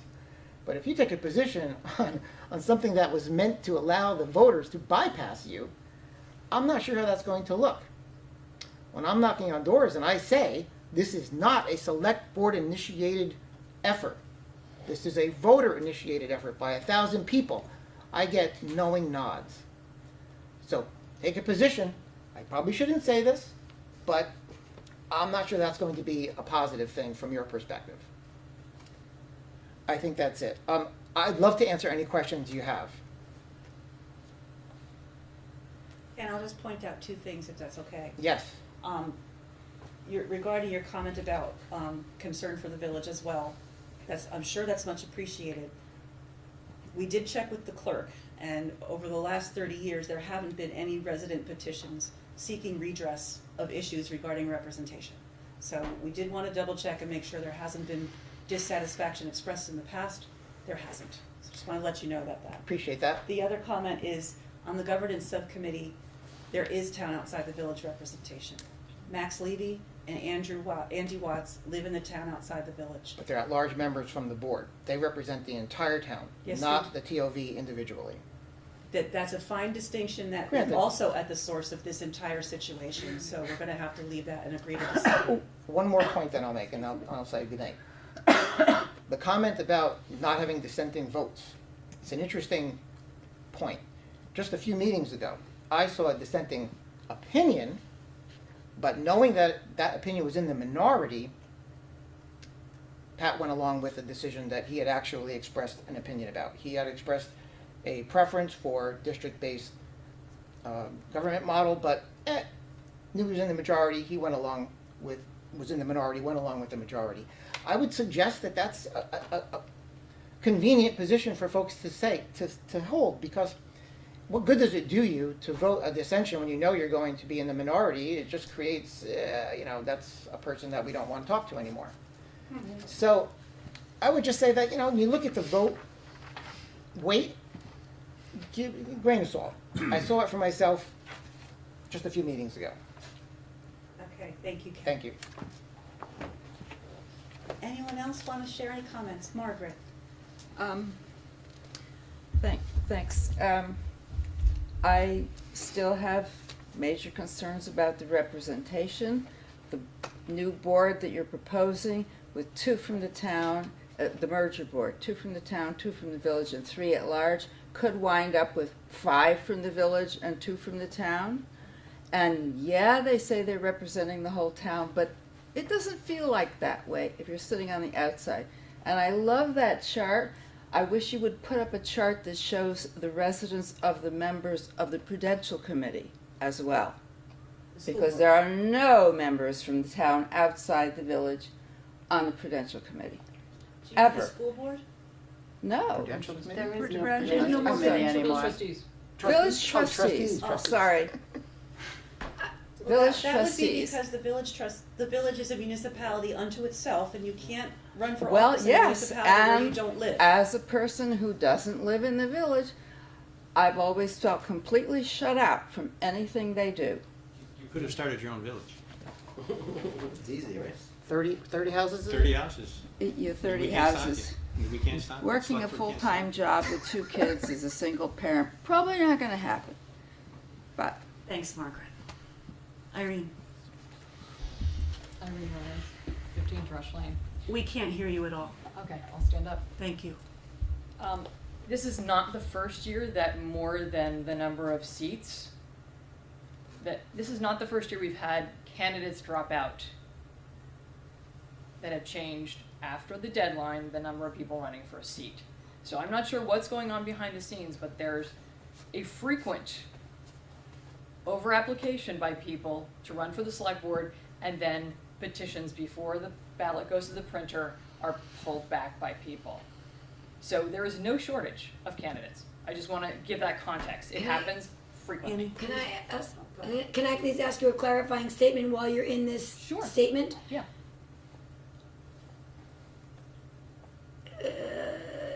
you're saying that something's happening behind the scenes, I don't know what you're alluding to.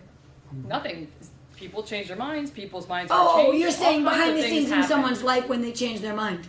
Stuff happens, but it's interesting that, you know, in the 2 days between the deadline and when the ballot, I believe, goes to the printers, a whole lot changes almost every year. So I just find that interesting, and I would offer that up. It's not unusual for more people to run for the seats, but fewer people to show up on the ballot.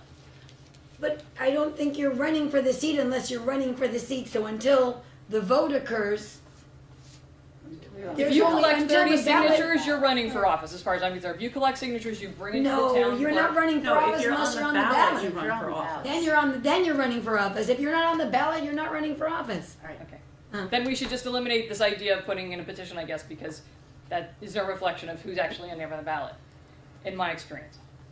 Anyway, I just wanted to quell the fears that we only have 2 people running for 2 seats, because that is not that there's only 2 people that were interested. There were more people interested this year, there were more people interested 2 years ago, etc. None of us know what we don't know. And when you say you are doing the best for the good of Essex, and I know how few of you have actually knocked on doors extensively outside the village, it gives me great pause.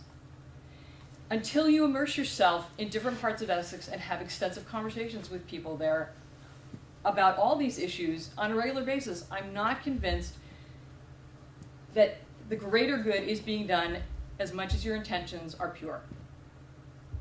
I've heard it said that the school district has, that having a town outside the village district would be unworkable, and yet the school district has a town outside the village district. The town outside the village has been a special taxing district for highway tax for decades.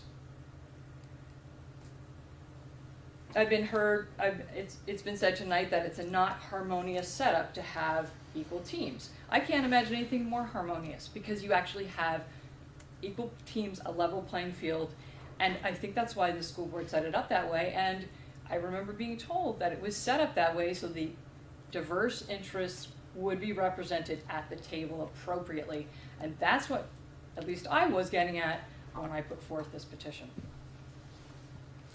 The idea that we're setting ourselves up for a tie, again, look at the school board. They set themselves up for a tie, but it's worked out really well. And when Patrick gives the example, as I think you did tonight, of the school busing, which has been a huge nut to crack for the school board, I think merger would be better served if we had more of those drawn out conversations with equal teams at the table. Because right now we have a merger plans being put together, and it's steaming right ahead without a lot of objections, without a lot of consideration as to how the town outside the village feels, because there are no representatives for the town outside the village who are able to speak just for the town outside the village at those meetings of 10 people every time the joint board meets.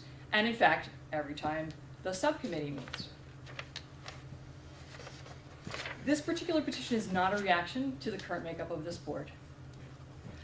Back in 2005, I served on a merger task force. And I proposed a different representation scheme because it really bothered me that even though I lived outside the village, there were 5 people from the town outside the village on that select board. So I commissioned a report from Fairvote in Washington, D.C., and I had policy and political analysts look at this situation back then, and the report he came up with was called The Missing Half, and it talked about how the village didn't have representation and why it was so important to change it so the village had a voice. I sat at the village meeting, annual meeting, in 2006. I handed out the report, I printed out banners at my own expense, and I encouraged people from the village to run for the select board.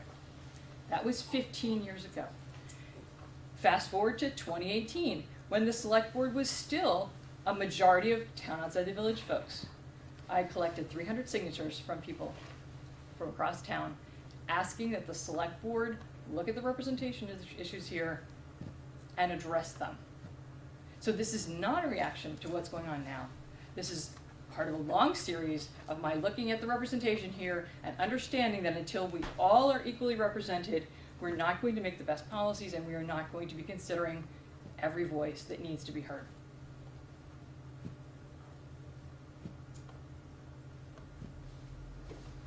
Thank you. Anybody else have anything to say? Yeah, Diane. okay. I've lived in the town for an extended period of my life. And I've gotten involved in a lot of different boards over a period of time. So I would say that on my current adventure here on the school board, I am voted from the village, the former village school district. And my lovely associate here, okay, is from the former Essex Town School District. Okay, because those were the only two districts that were ever in this town in the first place. Correct. Okay, so now there were 4 boards that made up the school district: U46, Westford, Essex Town, and Essex Junction. So, And the CCSU board. and the CCSU board, which was a big umbrella. So, I think the people who did show up to speak with us, to voice their opinions, to the many representatives that happened to be there, are heard by all. And I've had a party to vote for, good God, select board for 30-odd years. And I've had a chance to make that grid. I had a voice, I had a chance. Did they all represent me? Yeah, I think they did. Okay.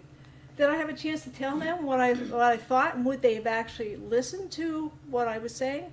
Now, I understand that listening to and hearing me are not necessarily the same thing, because I may be telling you what I'd like to see, but I voted you in to use your better judgment as to how the entire town will need to function. Just because I told you what I wanted and you didn't do it doesn't mean that I wasn't heard. Lovely thing about democracy. And I've heard this a long time. So, have all the participants who've had a voice made their voices heard? Yeah, I think we've had that over the last few months. But the whole point ends up being is that I would like to see the entire town, despite the fact that the Burlington Free Press thinks we're always going at each other, I like to prove them wrong this time. Because I think we can actually steer ourselves in the same direction at the same time. Good God, it would be scarier than anything to have Essex actually going together and becoming the true second population town in this state. Let's shock Montpelier and do something right. So they would be thrilled to death, and believe me, I think they probably, they'd probably jump over joy. We don't have to deal with Essex yelling and screaming at each other anymore. So I think, okay, that the select board should provide the most unbiased, clear, and concise information so that people who are voting on any issue that comes before them in the next, God, how many months, from now until November, that things are clear, okay? That there is no innuendo anymore, okay? It is clear, okay? And yes, the highway tax is paid for by the people who live in the former Essex Town School District, because that was the only thing that was actually legally, okay, an entity at any point in time, because even the Essex Center District was not as large as the district that the school district comprised. So if we want it to be complete, okay, we can go back to those old entities of the school districts from way back when, because they're the only ones that were actually legal at any point in time as two distinct entities. So, please, breathe, okay? It's gonna be difficult, but please breathe, okay? We'll all get through this, but only if we talk to each other in a very civil tone. Thank you very much for listening to me. Thank you. Anyone else? Liz? You're good? Yeah, I'm good. Okay. Thank you. Okay. So, we have talked a lot, we've heard a lot. At this point, I would like to have the sense of the board, if you'd like to decide to vote on taking a position. I think we should. Whether we should vote to take a position? Well, you asked if it was a two-step process, Yeah, and so I'm yeah. asking about whether step one is decide whether to hold that vote.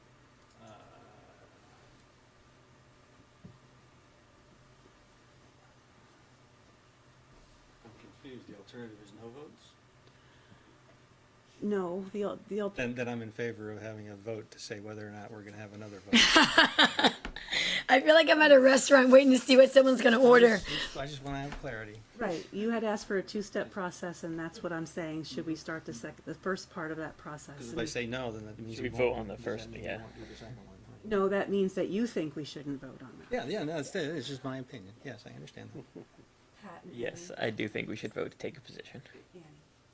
I think we should vote it for no other reason than that we can't get past the agenda item if we don't.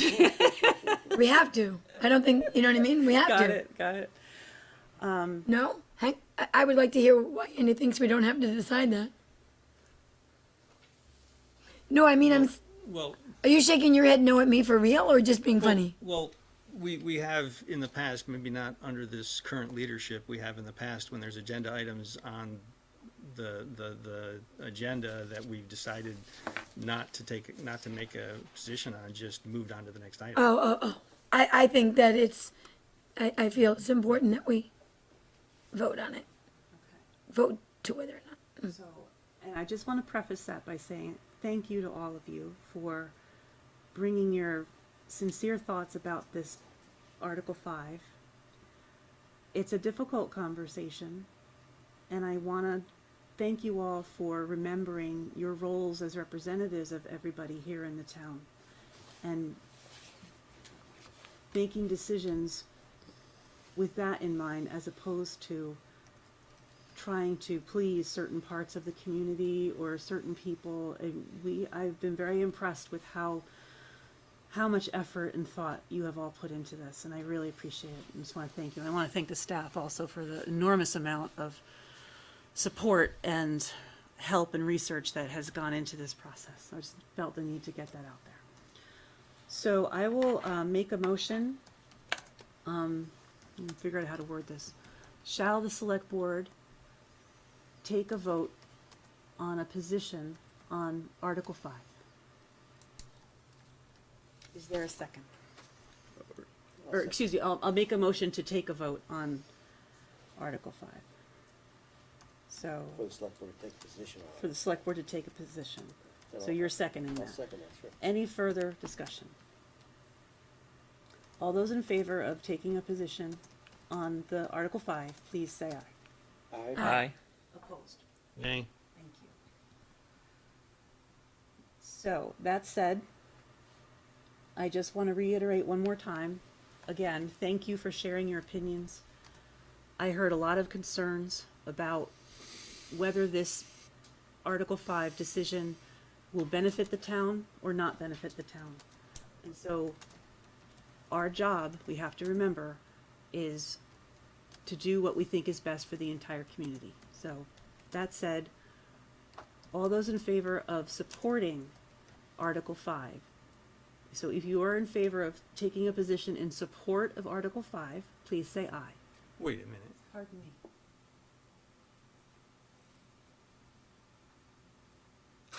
You'd like to hear it. That's a trick question. Wait, may I say something, Andy, that might help you?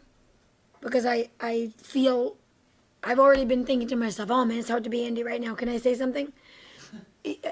Can we abstain from, how do you? No, you can't. Select board policy says you can't recuse yourself from any vote unless it's a conflict of interest. Oh, then you're in a bind. So would it be better if I So said? this is, I'm stuck here because I voted not to Right, take this vote. Right. And now you've worded it such that I have to Right, vote right, yes Right, so, okay, then, let's word it in differently. order to Take a vote vote. in opposition to the rest of the Greg. select board, I assume. I think somebody needs to make a motion to either support or oppose the petition. Oh. And then that motion needs to be seconded and then voted on. okay. Well, She did make a I motion did make to that support. motion, but the We can- language I used was hear that. not. We can do it this way. Right, so Was it seconded? it was not seconded. So for a lack of a second, that motion would die. That motion would fail. Except we went to discussion, so that implies a second, right? But, sorry, Can getting we, technical. can we vote to toss it? I didn't hear sorry. to I get made a technical, I didn't hear a motion, motion, I just heard but it we did should not be second it. We went straight to discussion because Andy had a very immediate. Reaction to the Reaction. question, right? So I will Reasonably. withdraw my motion and make a different one. Does that work for everyone? Depends on the He's nervous of it now, but rightfully so. I'm gonna try to get it right. I'm going to make a motion that the select board vote to take a position against Article 5.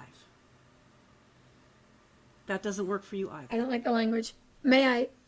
Okay, I will make a motion that the select board vote to not support Article 5. I'm not sure how many other different ways I can say this to get this message across. I think that last one works. I agree. So the motion was to. Already discussing. To vote for the select board to not support Article 5. Does that work? I would We're prefer, gonna need to have a second before we can continue this. Can someone second it so that I we will can? second that motion. Thank you. Now we can talk about amending it. I would like it to be a cleaner understanding of our why, because it is going out to the public, and I think that since we put so many possible minutes or hours into this discussion, that we need to make sure that the language is really clear and clean about the message we're trying to send. And certainly the message we're not trying to send is, we don't want to listen to 1,000 people. That's not the message we want to send, because this discussion has been very valuable. So I just want to make sure that when we word it, what leaves here as a soundbite of a statement clearly shows the deep thought and care all 5 of us have put into this discussion. And I don't know that those words are it, but I need a minute to think. Well, it sounds like we could add a clarifying phrase at the end of that sentence. What would you recommend? Well, I need a second. Can you tell me the sentence you just said? So, I made a motion that the select board vote to not support Article 5. Yeah, that's, yeah. Because we don't believe it's in the best interest of the community. That's where I'm thinking, because the select board feels that it is not in the best interest of the community. I'm afraid that this particular motion is going to have a negative aspect to it. Yes, I understand that. I'm just trying to think of the most generous and genuine way. The more detailed I feel like, the worse it's going to. Hang on, give me one place. second. I think the minutes have a lot of. Right. No, I know, but that's not what people hear at the end of the day. You know what I mean? People hear the But the point of a motion is Sure. to summarize the business item and make that decision. So I would be willing to amend the motion to say, because the select board does not feel it is in the best interests of the town of Essex. That's probably as far as we should go. Is that a preface of it? Is that the first part of it then? No, the first part is the decision. The second part is the why. Can we use the word does not agree with instead of support? Disagree? No, it's support. Is the right word?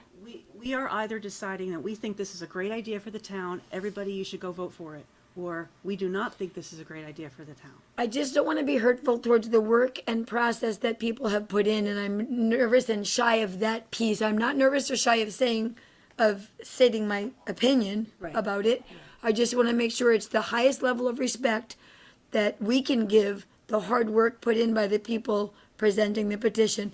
And I don't want to lose that nuance in the decision to not be for it.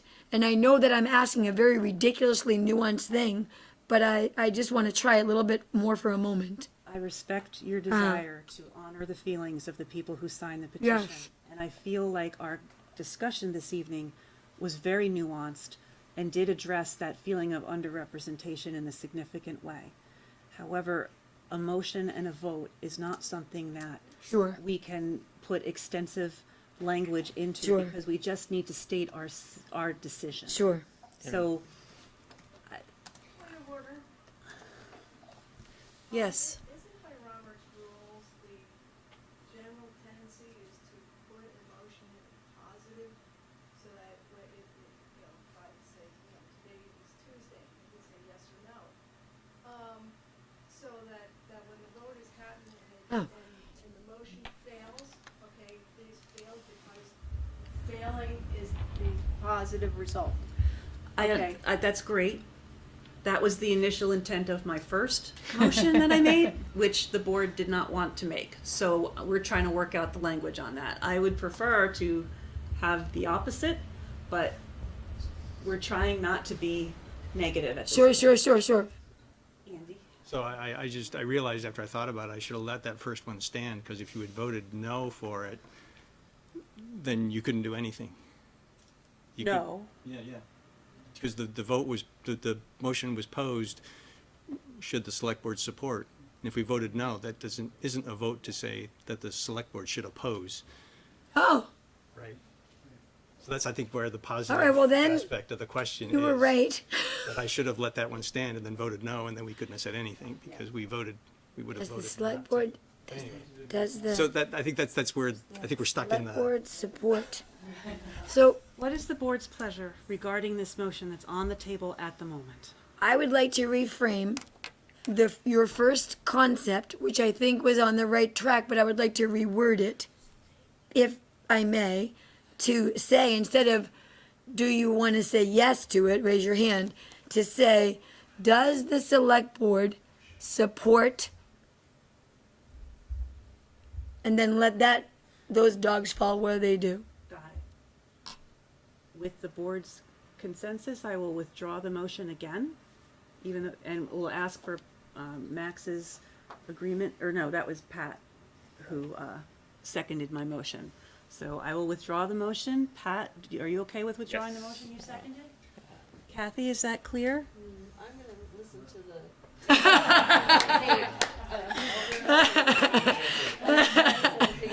I saw Kathy nodding at a couple of points, and I almost want to ask her opinion. Actually, instead of doing that, let's just clarify the motion so she doesn't have to listen Thank to you. the tape for an hour.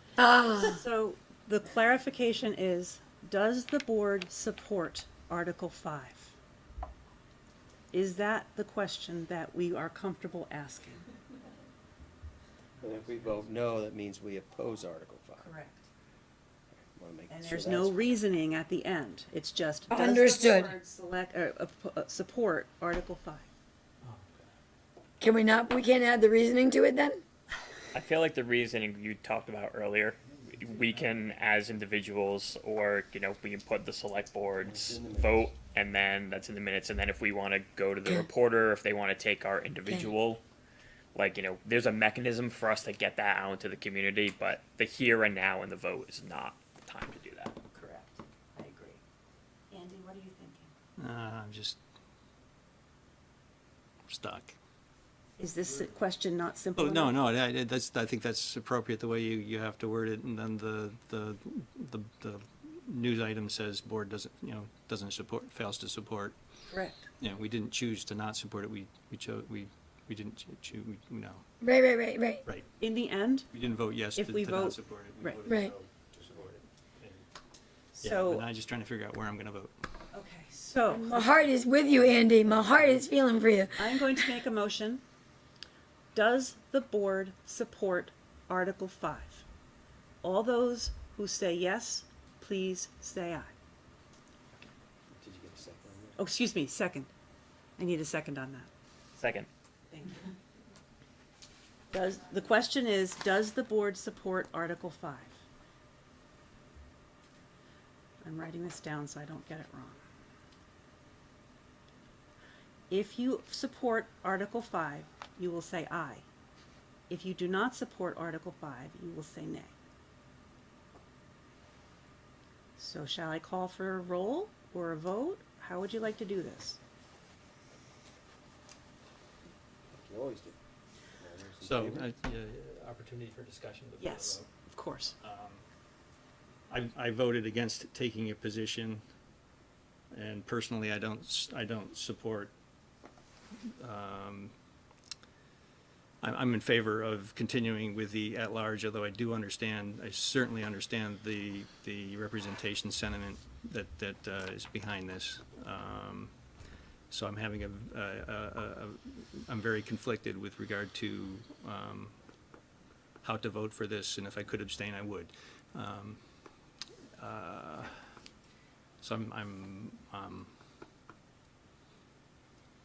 struggling, and I'm fully aware that my vote won't affect the outcome either, but it's still a struggle. All of us needs to think about our personal thoughts about this process, or about the article, and whether we think it's the best thing for the town. That's all I ask, is that you vote whether you think it's the best thing for the town. Right. So.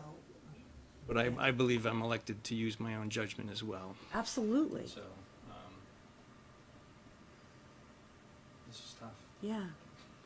You can still think that the representation is a good idea while disagreeing with the mechanics of the petition as it's presented, because, you know, we don't get to change it. If we could make tweaks, then it would be an easier thing, but, you know, we're asking our opinion on it exactly how it's presented.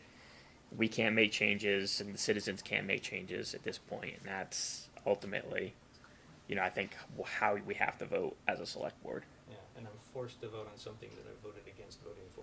So that's where. Because that's democracy. This is why I'm voting for Andy in April. This right here. Okay. There's a motion, and there's a second on the table. Does the select board support Article 5? Aye. Anyone else need to vote aye? All those, if you do not support Article 5, vote nay. Nay. Nay. Okay, so it's 1 in favor, 4 against. Thank you. I appreciate the thoughtfulness in the deliberations on how to do this properly. Might I say that, Elaine, your personal level of patience Yes, with thank you for who that. Thank you I so am much. as a person, and with how you operate as our chair is an extraordinary thing to be part of on a regular basis, and I'm very grateful for your leadership. Thank you, that was very kind. Well, it's very true. Deserves more money. No, we already went through this. Voted that No, down. we're not giving him more money. Because she said so. All right, thank you, everyone. That was very important work to do, and I appreciate how seriously you took it. And thank you to the members of the audience for listening to us with patience and for helping us do our job. We are going to move on to the consent agenda. Would someone like to move the consent agenda? I move approval of the consent agenda with select board comments.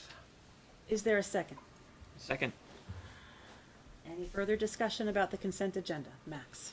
Yeah, in the minutes of February 3rd, the joint meeting, on line 58, where George Tyler is going over the presentation, it refers to Mr. Levy as actually talking about something in there, and it was actually Mr.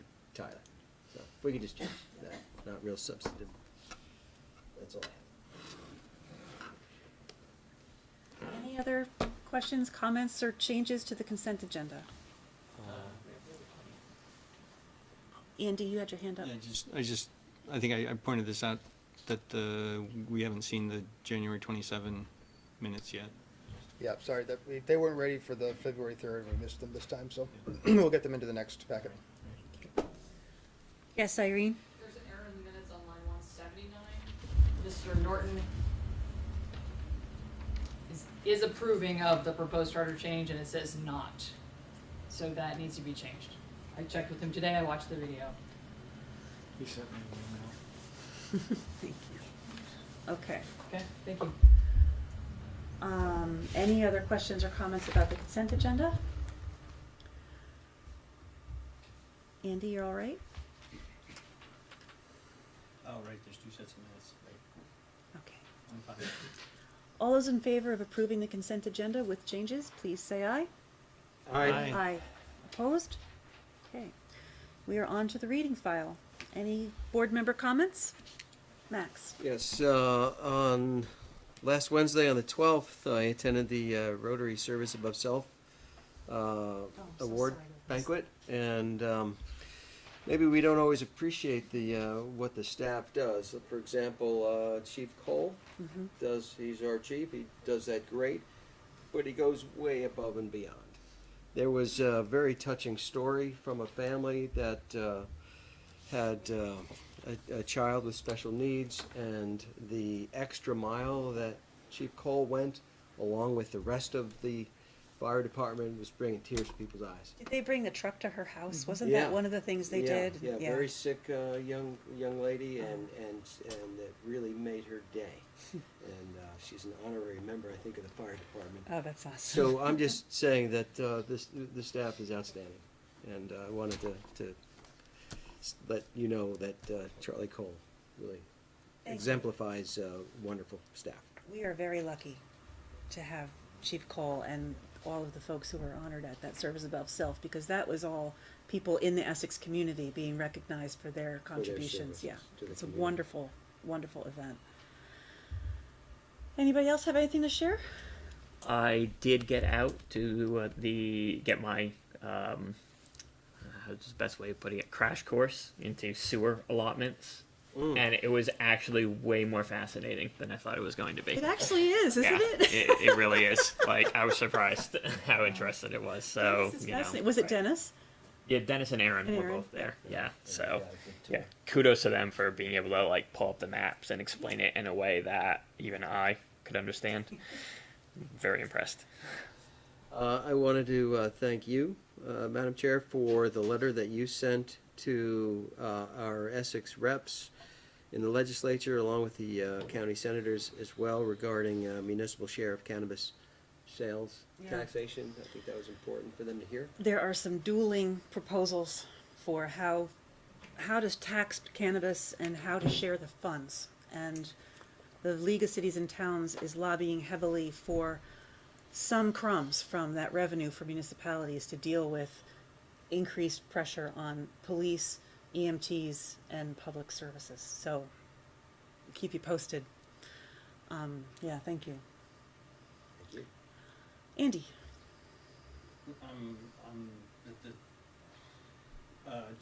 The CWD bond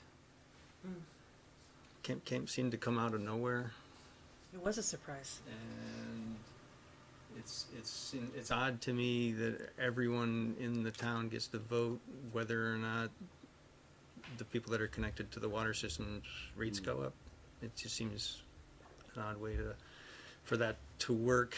And it's just the town, and this is the connection that from around Ehlers to this, because we had talked about this making a new connection, and they just need to put a new pump station in there. Is that what this is about? Instead of having things swirl this way around town, some of it's going to go the other way. Is that the? I believe that's right. I don't have a specific answer to your questions, and Andy, for everyone else, Andy sent a few questions in ahead of the meeting. I'm trying to track down answers for you. Two pieces. When I get them, I will share them with the rest of the board. The other piece of it is jumping to the upcoming meeting scheduled. Chances are the joint meeting is going to be canceled next week for Right, lack of we think we business won't and have probably quorum. lack of quorum, but also for lack of business. But Joe Duncan from the Champlain Water District is going to be at that meeting, so if you can make it and you're interested in getting some of those questions, I encourage you to attend. If you can't make it, Channel 17 will be there, and encourage you to watch afterwards to answer some of those questions. The Champlain Water District Board did vote, and they have warned the ballot question. They're their own municipality, they do their own warnings, but we run the vote for them, and everybody gets to vote on my water rates. It just seems, it's the whole representation thing, right? Not on your rates, because the not select on board the still sets the water rates, or the trustees set the Yeah, rates. but the bond becomes part of the costs that get figured into the water rate. Of the fixed cost. So if I can jump in, they are in a sense a municipality, but they serve municipalities. And within the vote, is only municipal districts, so they can't only have a vote of water users or people who are tapped into the system, because that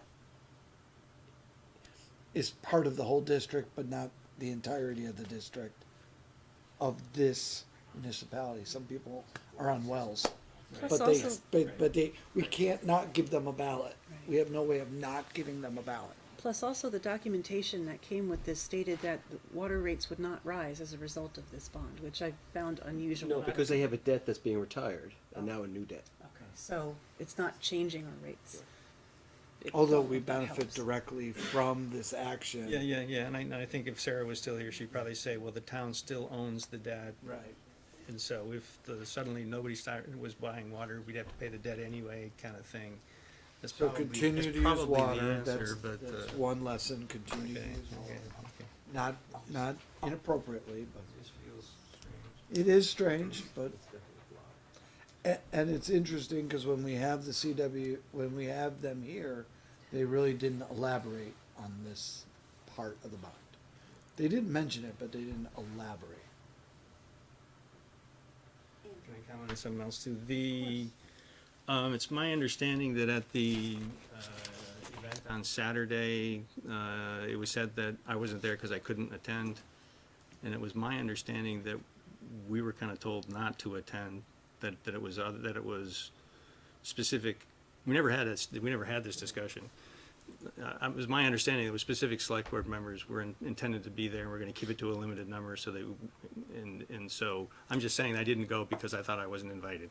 Oh, gosh, And no. so I did, I know you did 2 days before, send out an email saying, hey, we warned it as a select board meeting, feel free to come, which unfortunately made me unhappy, because previously when I've asked meetings that contained a quorum of the select board to be announced as select board meetings, I was told they couldn't be in case a quorum didn't show up, because then you'd have to cancel the meeting. And so then, here we are on Saturday, we had all 5 trustees, 2 select board members, and we didn't cancel the select board, we didn't cancel the meeting because it wasn't a quorum. So that, it just seems like we're flexing procedure and to fit whatever need we need. And it bothered me that it was said that, oh, Andy couldn't make it, and it was, no, I was fairly certain that the intent was that, the way I understood it, was that only 2 select board members were gonna be there, and that we would potentially pick and choose other select board members for other occurrences of this, but, I did not feel like I was invited to that meeting. I clearly miscommunicated, because there is never a time when we have any gathering of the public when a select board member is not wanted in the room. I don't know, I did send an email out to everybody 2 days before, clarifying that, yes, please come if you can. I had thought I had been very clear prior to that I had said that to everybody already. We had George and I doing presentations, but we did not, it would have been wrong to limit it to anybody who wasn't speaking. We would love to have had you. And so your email, I'll be done in just a moment, Annie. Your email saying about the quorum, Evan did that as a matter of course, because there may have been 3 or more select board members in the room, and it turned out there was an entire trustee board. So if we hadn't warned it, and more than 3 members had, or 3 or more had shown up, we would have been in hot water for not warning a select board meeting. Now, I know you're referring back to the governance subcommittee meetings when I was serving on both the select board and the trustee board at the same time, but I was representing the trustees as a governance subcommittee member, but yet you were concerned that that would have had 3 select board members in the room, but that was a meeting of the governance subcommittee. So I don't want to part hairs about meetings that no longer occur, because I am no longer on that committee. Yeah, but it's. But the purpose of this meeting on February 15th and all of the outreach meetings we have going forward, every select board member is welcome to every one of them. And please do not feel like we are trying to prevent you from attending anything, because that is not the case. I hope I'm being super clear, and if I'm not. It's clear now, it wasn't before. My understanding was that we were expected not to be there. I wish you had said As something. we've had other events in the past where we said, did not want, you know, it was the, but that was, we excluded everybody from the listening sessions that KSV did. And so I thought this was a similar That was situation where different, you yeah, wanted yeah. 2 members there, so you wouldn't have a quorum, so then you No. could be free to do what needed to be done. And so The listening sessions were a very special kind of Yep, I thing, so. understand. But please, if I am not being clear in the future, please tell me when it occurs to you. Well, it was clear to me, I thought it was clear that I wasn't If expected to you be ever there. think you're being excluded, check, because that's never the intention. That might be a better way to say that. So please, I don't ever want you to feel like we're preventing you from participating. Annie, you've been very patient. Well, I'm sorry that I've been up in your face like that, but I vehemently disagree with Andy. Please forgive. Because we were at all the same meetings, and always I understood that all of us should go. I work a lot of hours on Saturday and Sundays, so I literally could not go. But there was no time ever that it was unclear to me in the same setting that you were in also that we weren't supposed to go if we could. So I'm confused by your statement because my understanding was completely the opposite of what you're saying yours was, and we were presented with the same information.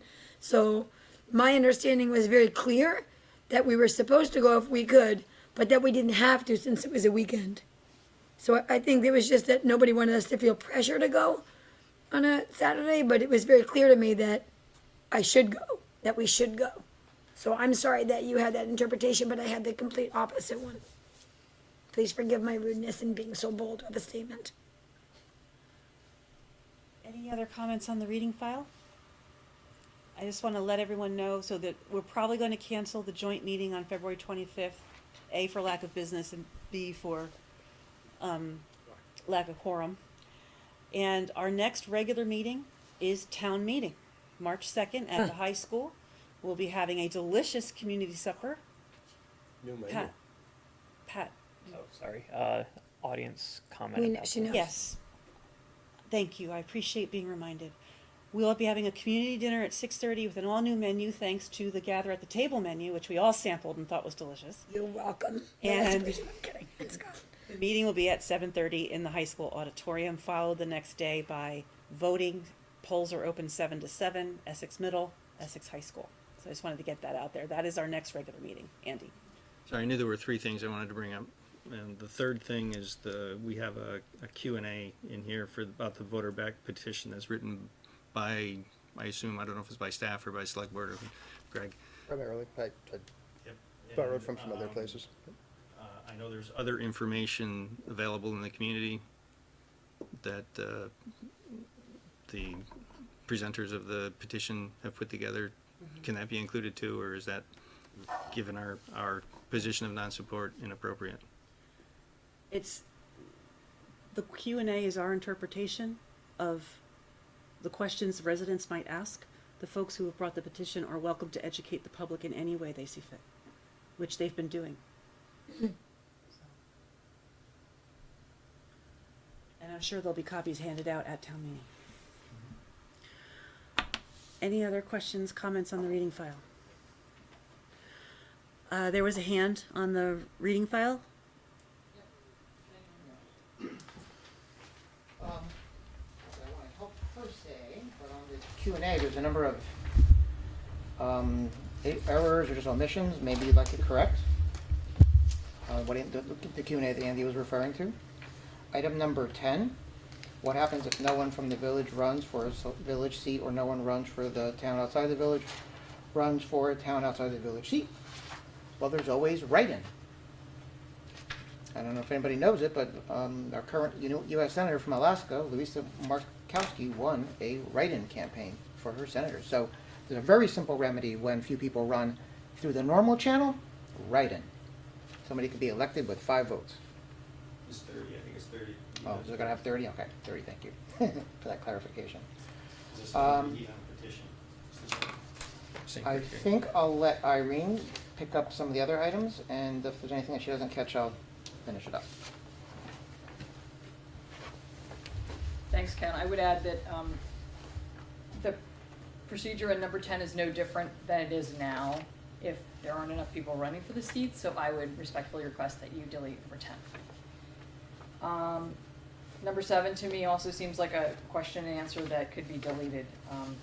It's understood, people know this, we wouldn't be having village residents on the select board if they weren't eligible to run. What number? That would be 7. Number 12, does a board need to have an odd number of people in case of a tie? Having an odd number of board members is common and recommended.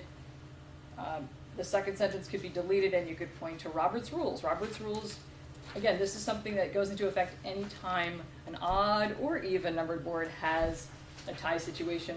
Robert's Rules kicks in and specifies exactly what happens to that motion. So I think, again, if we're looking to save paper, save space, save time for our constituents, why not make this as concise and clear and not go off on these tangents that are absolutely, in my mind, no different than procedures are now. Number 13, do any other municipalities in Vermont have even numbered boards? Well, I'm delighted that Elaine consulted with the Secretary of State and the VLCT and all these other folks far and wide, but we have even numbered boards right here in Essex, so I would respectfully suggest that you include the even numbered boards we have right in our own midst. And in our own midst, we have the governance subcommittee that has 4 members appointed by the select board and the trustees, and we have a school board, Essex Westford School District Board, that is also an even numbered board. So we don't have to look far and wide. Again, let's keep it as relevant as possible. Let's not distract any of the people. Let's absolutely use the most accessible examples we have. Subcommittee is not a good example. We don't have any power to make any. It's still an even numbered board. That's all it is. It's not a board. Not a board. It's a subcommittee. Okay, well, the school board then. I'm just saying, let's keep it local, please. Excuse me, Everything's local. excuse Yeah. me, Irene? Yeah. Will you do me a favor, please? Can you change your tone so that I feel respected as your peer and not as though I am your intellectual inferior? I apologize if that's how it came across. I appreciate that, thank you. And my last comment would be on question number 4. We talk about how easy it is to be divisive in this town, and I think there's nothing more divisive than talking about a collection of signatures and then enumerating how many of them came from the village and how many of them came from outside the village. For example, when Elaine ran for office 2 years ago, she had more village signatures than outside the village signatures. When Annie Cooper ran for office last year, she had more village signatures than outside the village signatures. Same thing with Pat last year. Andy Watts this year had 100% outside the village signatures. Did I miss one? George Tyler. Andy Watts had 98%. Yeah, George Tyler's in You're right. Andy had 98% outside the village signatures. So I would respectfully request that you delete that line, which I consider to be divisive. We collected signatures from throughout the town. We are all one town. The select board has jurisdiction at large of the whole town, so we really don't need to go there. Thank you. This petition requests a change to the governance of the entire community. And does. it is heavily weighted to one side of the community, and another side of the community does not appear to have had the same opportunity to sign that petition. So that's why those numbers are on there. Yes, Ken? I'll finish up. The petition was just that, a petition, not a vote. We started from our house, we went as closely in the neighborhood, we needed to get 1,000 signatures to get it on the ballot. It's just economics. The vote is the final say. That's where the representation will be or not be. I think that's the way to look at it. The petition is not an indication of support from one or the other. Nor then would be the signing of the. Correct. Of the same, the same is also true for what Irene just presented. You just Exactly. proved. Exactly. Right, so that just negated Irene's point. She was just giving an example of why it's not. You've just negated Irene's point. Anything else, Ken? No, I think yes. Finally, number 5. You make a reference there to go to this website or check this municipality, to check this video. I would just suggest that, it might be nice to say, the petitioner's information can be found here at fairnessfirst.com or .org. That is your responsibility as the petitioner to educate the public, Ken. Oh, we're working on it. Anything That's else? it. Thank you. Any other comments on the reading file from the board? Would anyone like to move to adjourn? So moved. There's Second. All in favor of adjourning? Aye. Aye. Thank you, everyone.